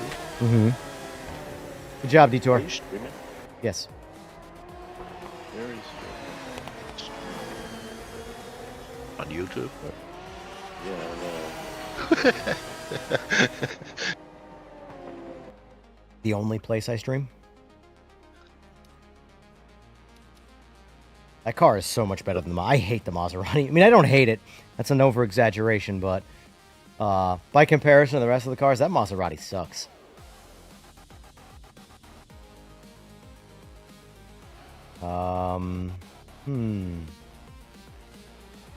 Yeah, I'm going back to my Corvette. Can't go wrong with the vet, man. I haven't even used it yet today. In the downhill section, yeah, up at the top of the mountain, I had no control of the brakes when I went into the first corner. Nice. So, what VR headset are you going to get? EJR? Probably MetaQuest 3. Quest 3. Make sure you get the cable that you connect to the PC with it. Why I don't trust Wi-Fi? It's not good, and there is a lag. Yeah. There'll be a delay. You gonna see the jet with the headset on? What's that? How? You? I heard you last the second time. Yeah. Breaking up.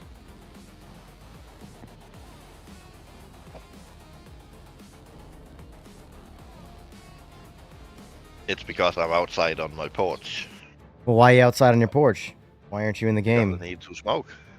Well, sir, I don't know if you've heard, but smoking is bad for you. Yeah, I don't care. Guy goes to the gym, does all this stuff, still smokes. He's a man's man. Ugh. Manly man. Smoked. Till his death. Yep. I can still run 10 miles, so You'd run 15 if you didn't smoke. I think I could run 15 too. I Well, just you'd train run. with Point is, you'd run more if you didn't smoke. God damn it.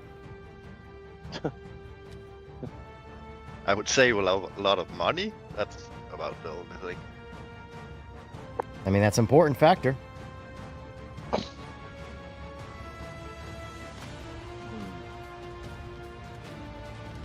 So my dinner, or my, not my dinner, but my, the ribs. So I'm so pissed.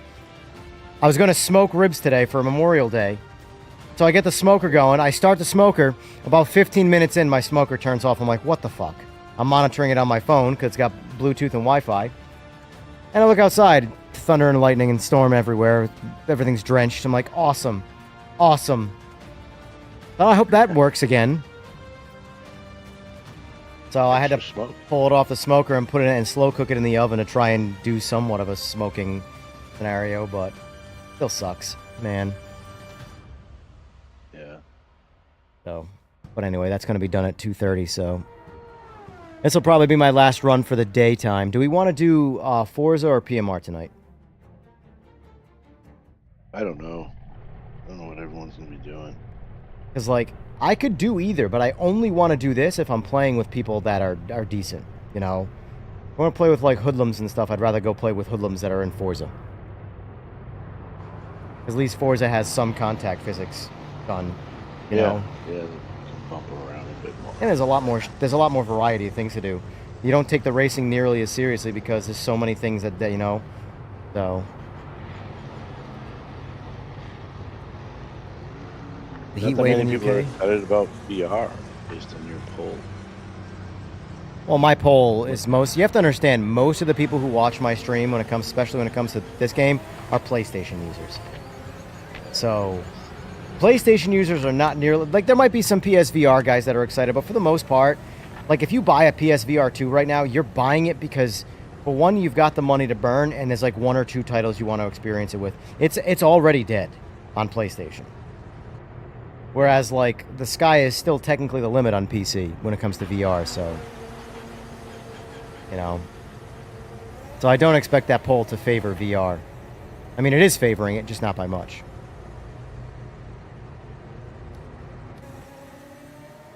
All you people in chat, vote. But I voted against it because I ordered my new screens today. Oh, triples?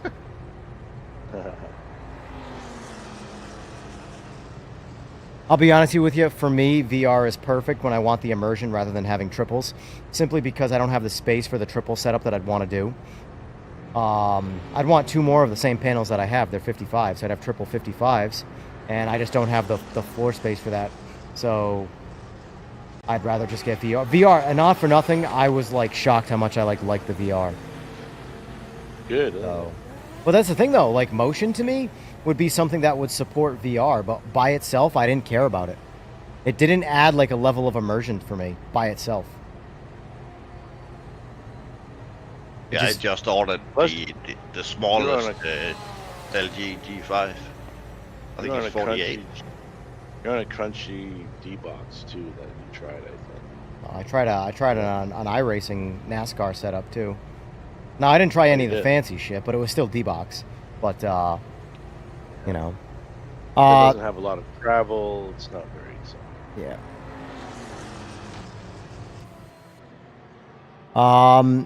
Slick, this is going to be my last race for today, and then I'm not sure what we're going to do for tonight's stream. Either this or Forza, but we're going to be juggling this and Forza. Forza's still fun. Forza's still good. There's a lot of things to do in Forza. I don't really give a shit who hates it. People need to get over that stuff. Let people do what they want. I don't understand why, like, the sim race Nazis come out and say you can't play an arcade game. Do whatever the fuck I want to do. How's that? You have such a good rig. Why would you want to play on Horizon with a good rig? Yes, like I got some ribs waiting for me.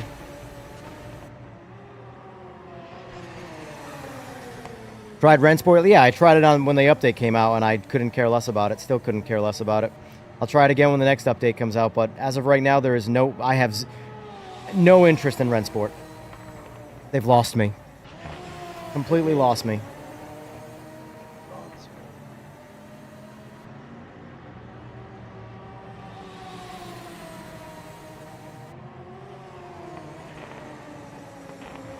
Forza Horizon. Oh man, I don't know. Might be playing that tonight. Go work on your dirt bike. Nice, nice.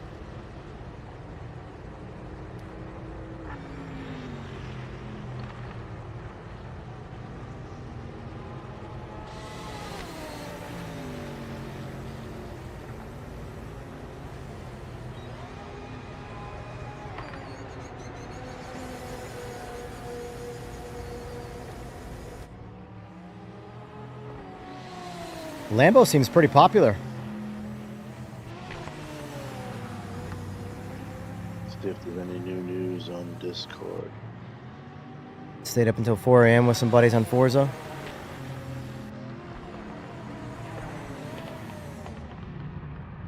Well, let's face it, Simcade is a made-up word. It's not a real word. We need to probably push towards stop using not real words. Really annoying. That's MK. It's a sim. It's an R Simcade. We're gonna start really splitting things up. Like it's the fucking who cares? Like I've said, there are aspects of the physics in Forza Horizon that are actually better than Sims. Aspects. It doesn't mean the whole system. I said aspects. But you can't preach that because you can't say anything in this little demographic of people without it being dragged through the mud for over a week.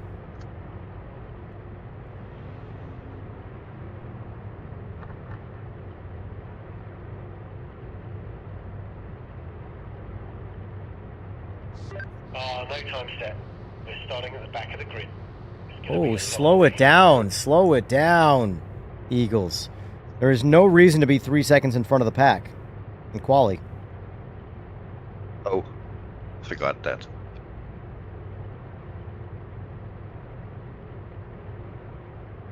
Berg Might doesn't- have to delete 6 gear.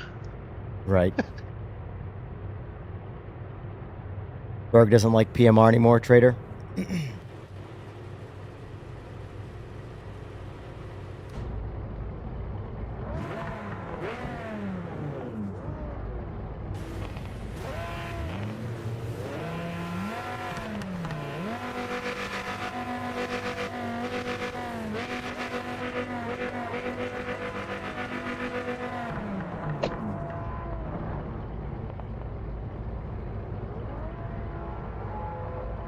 Oh, Fuezier on PlayStation. Nice.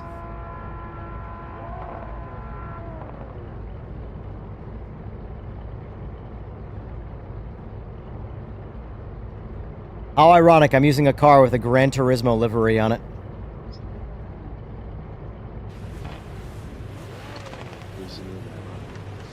Keep focused. Let's get a good start. Take some of those cars off the line.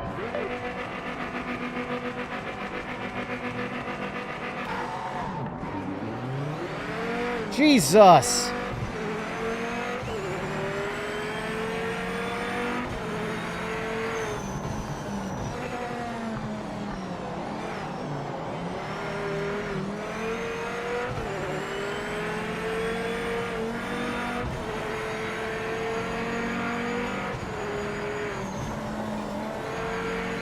Evidently, there's an EXC altering.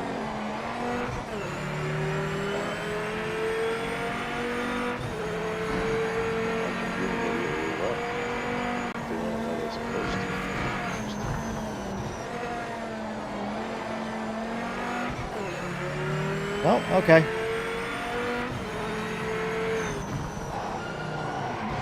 Yellow flag. Ah, no! Why did you...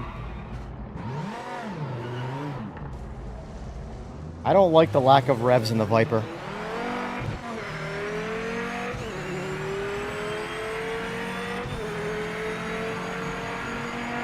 JR, are you going to be a member of Club Life Racing, or you just want to be? I don't know. I don't want to say no, but I don't want to commit to anything because life. I can't race when most people. You guys are all West Coast. Shit.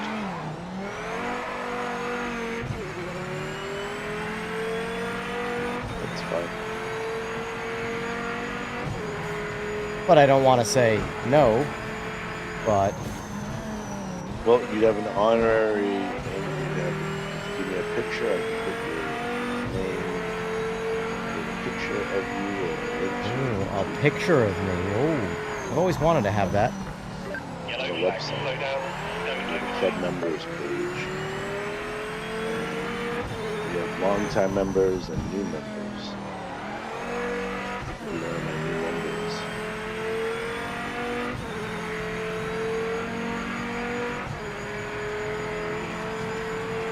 I put your name in there just in case. I've debated how far into this whole community thing I want to go with like this sim racing stuff. Because of just like the constant like judgment and dramas and all sorts of nonsense that comes with it. I just don't care enough. That's the reality of it.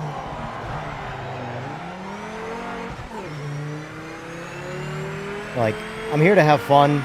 I'm not here for a soap opera, and everybody wants to make racing a soap opera, and I just don't give a shit.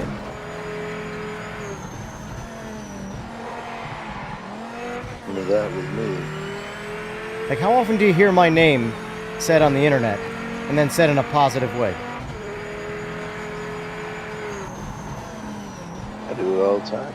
I don't. Maybe I only hear the negative shit, but it's constant.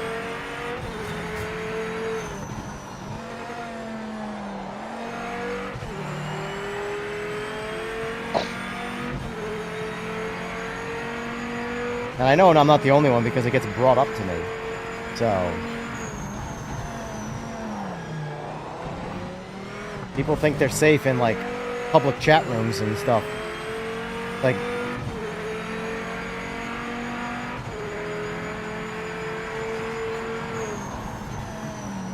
anyway. Yeah, this Viper is, bottom of the pack for me. It's a little bit better than the Maserati to me, but it just lacks the power band window that I like.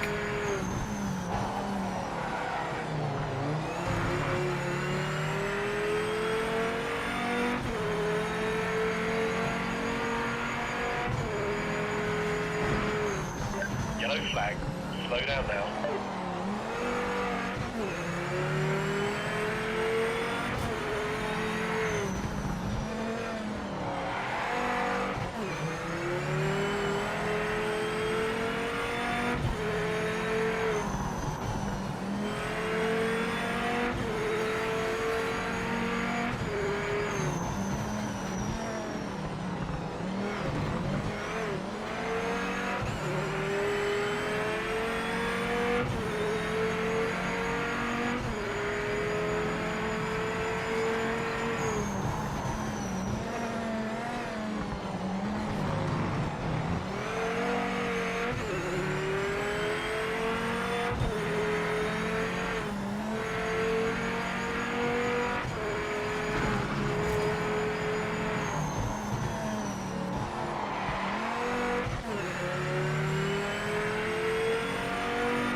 Yeah, Trev.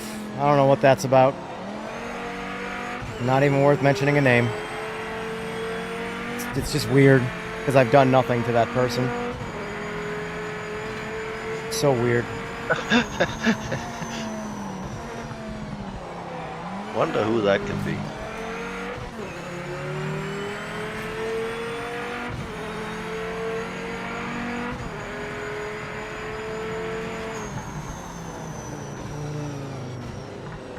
Alright, I'll do one more race. That'll will be the last one. I just wanted to end it on a note where I kind of enjoy driving the car. Viper, it's not about the handling of the Viper that I don't like. That's the power plant. I don't like the way it makes power. It's all torque, no rev, and it just, I don't know. I mean, I feel like a transmission change, like gear ratios, Solid result, mate. lengthening the gear ratio so it uses that torque a bit better, but it feels like it's geared similar to like the Vet, but it doesn't rev at all. I don't know, I just don't like it.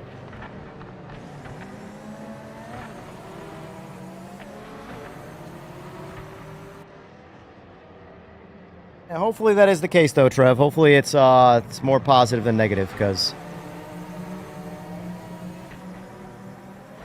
I like to think I'm fair in everything I judge, even when I judge things. And I try not to judge things often, but I will give my opinion on things, that's for sure. All right, so we did the Aston. The Vets are basically the same. We did the Viper. So do I want to do Murcielago or... I know I like the Lister. I know it lacks power, but I like its handling. But let's try the Murcielago. I have not tried this one either since 2.0, so...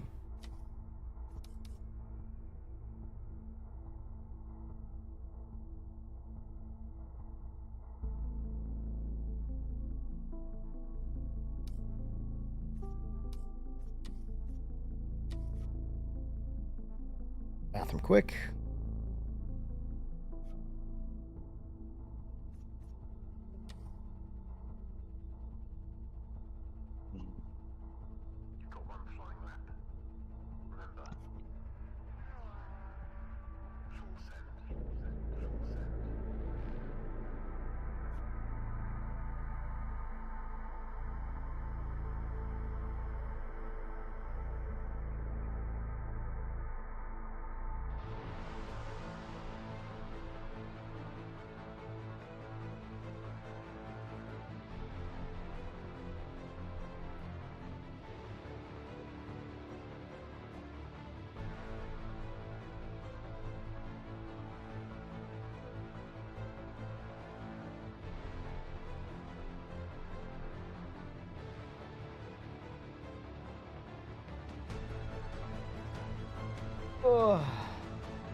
Let's see, Vet, Lambo, Vet.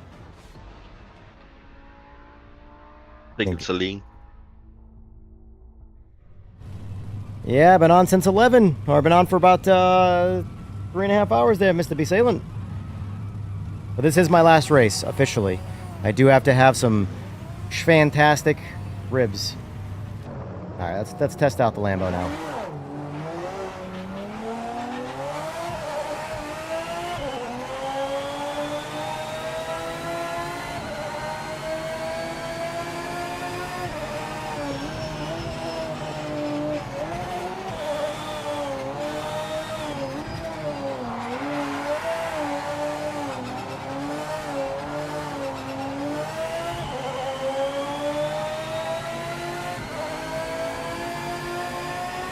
God damn, that Vet's just got straight line balls. My kind of car right there. Yellow flag. Yellow flag. Up.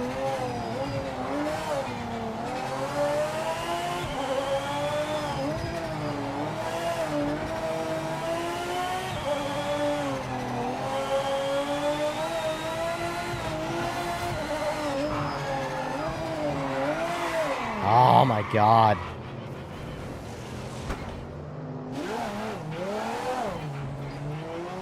This car feels like you should have to snatch gears to keep it in the power band, but it didn't like that. I went in the second and she lost the rear end. Keep it clean. Maximum push now. Grab this pole position.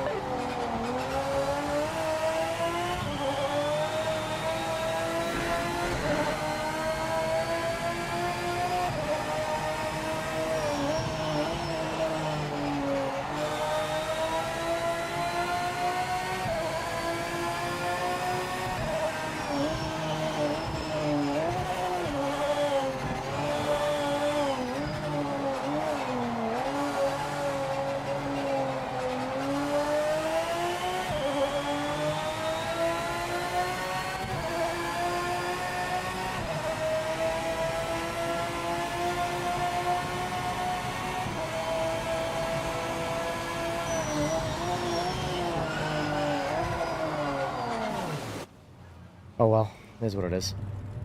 Not going to do very well in this car. I need seat time with it. I like my Vet the best. The Aston Martin is a very close second, but I like my Vet the best by a fair bit.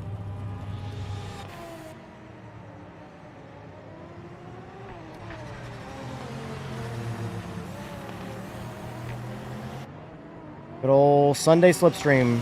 Driving my favorite one, Jetstream Blue ZR1.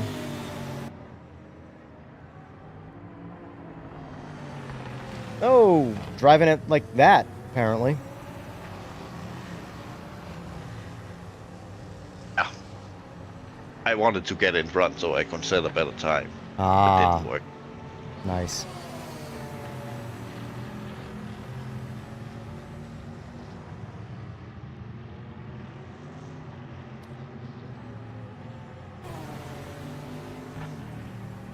All right, Evan. Getting off? Yeah, I'm gonna go to my channel and gather the people. All right, you boys go have fun now. I'm gonna go eat some food in a bit. We'll do none. We play some Forza tonight. You gonna join? Yeah, probably. All right. All right, man. Have a go. See you later. Later.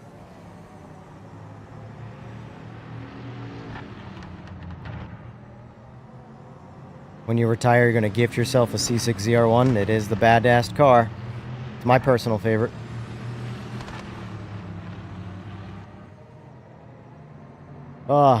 They're awesome cars too. I don't know if you ever got a chance to drive one, but they're even just bone stock. They're incredible cars. Would you thank you?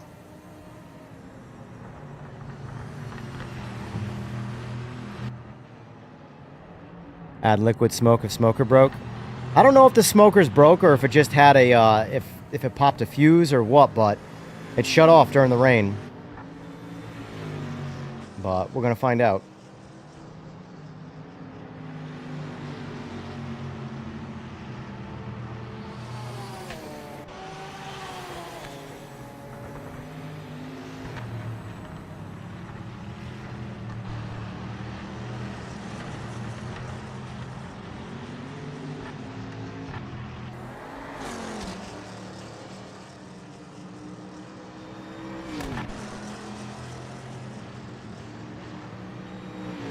I can make the argument that the C6R is the best car in Project Motor Racing.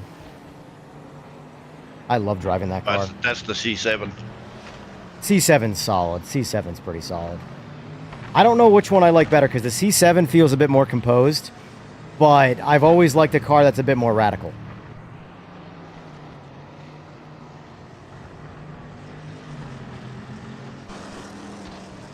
In real life, I prefer a C6 over a C7. My mate's dad just bought a C7. The asshole.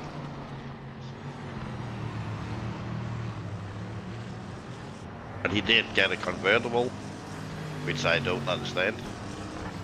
Yeah, convertible Vet's a big miss considering they're mostly target tops out of the box. And that's basically a convertible. And the chassis is just all floppy. Oh yeah, the chassis, a convertible, anything.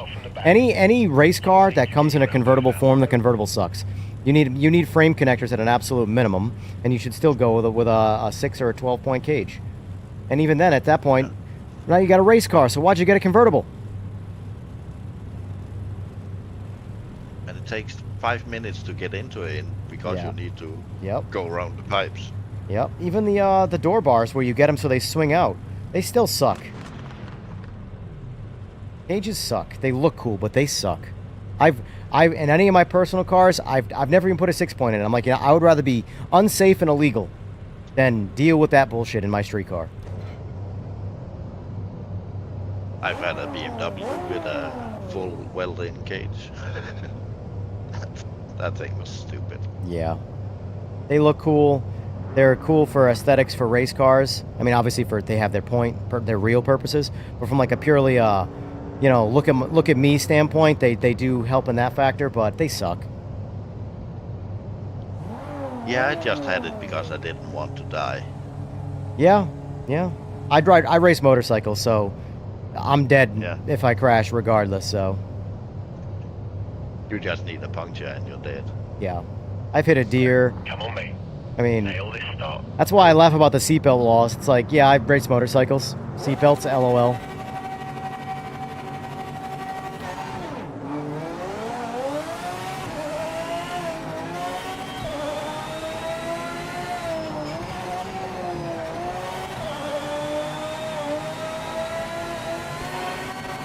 Oh no. Can't even stop. On the brakes hard, can't stop.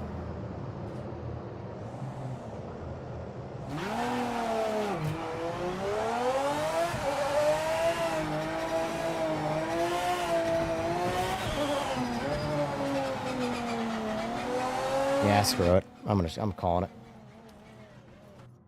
Not worth it. I got food to eat. I got food to eat.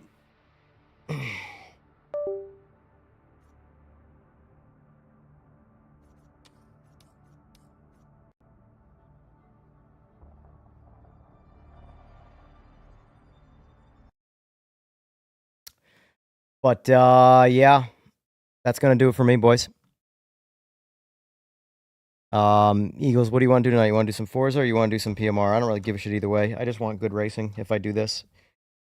I'm not sure I'm on in the morning. Oh, why, you got more important shit to do? Yeah.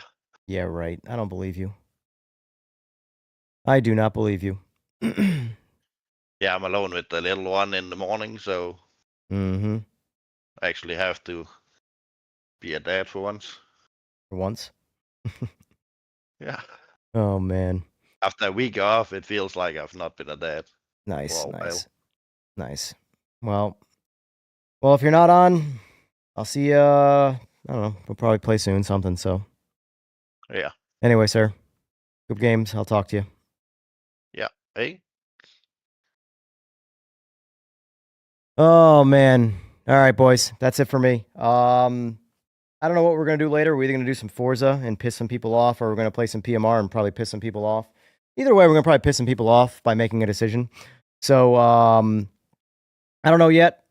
Either Forza or maybe I'll put up a poll in my Discord today in the general section if we want to do Forza or PMR. My whole thing with PMR is like the last thing I want to do is it become menu simulator where I'm just at least like Forza, I can drive around, do stupid shit while I'm waiting to figure out what to do. So I don't want to be in a menu simulator all night. So, but anyway, folks, this has been fun as always. Hopefully you guys got some good positive, potential future coming soons from this stream for PMR. And either way, I'll see you boys tonight in about 8 hours or so.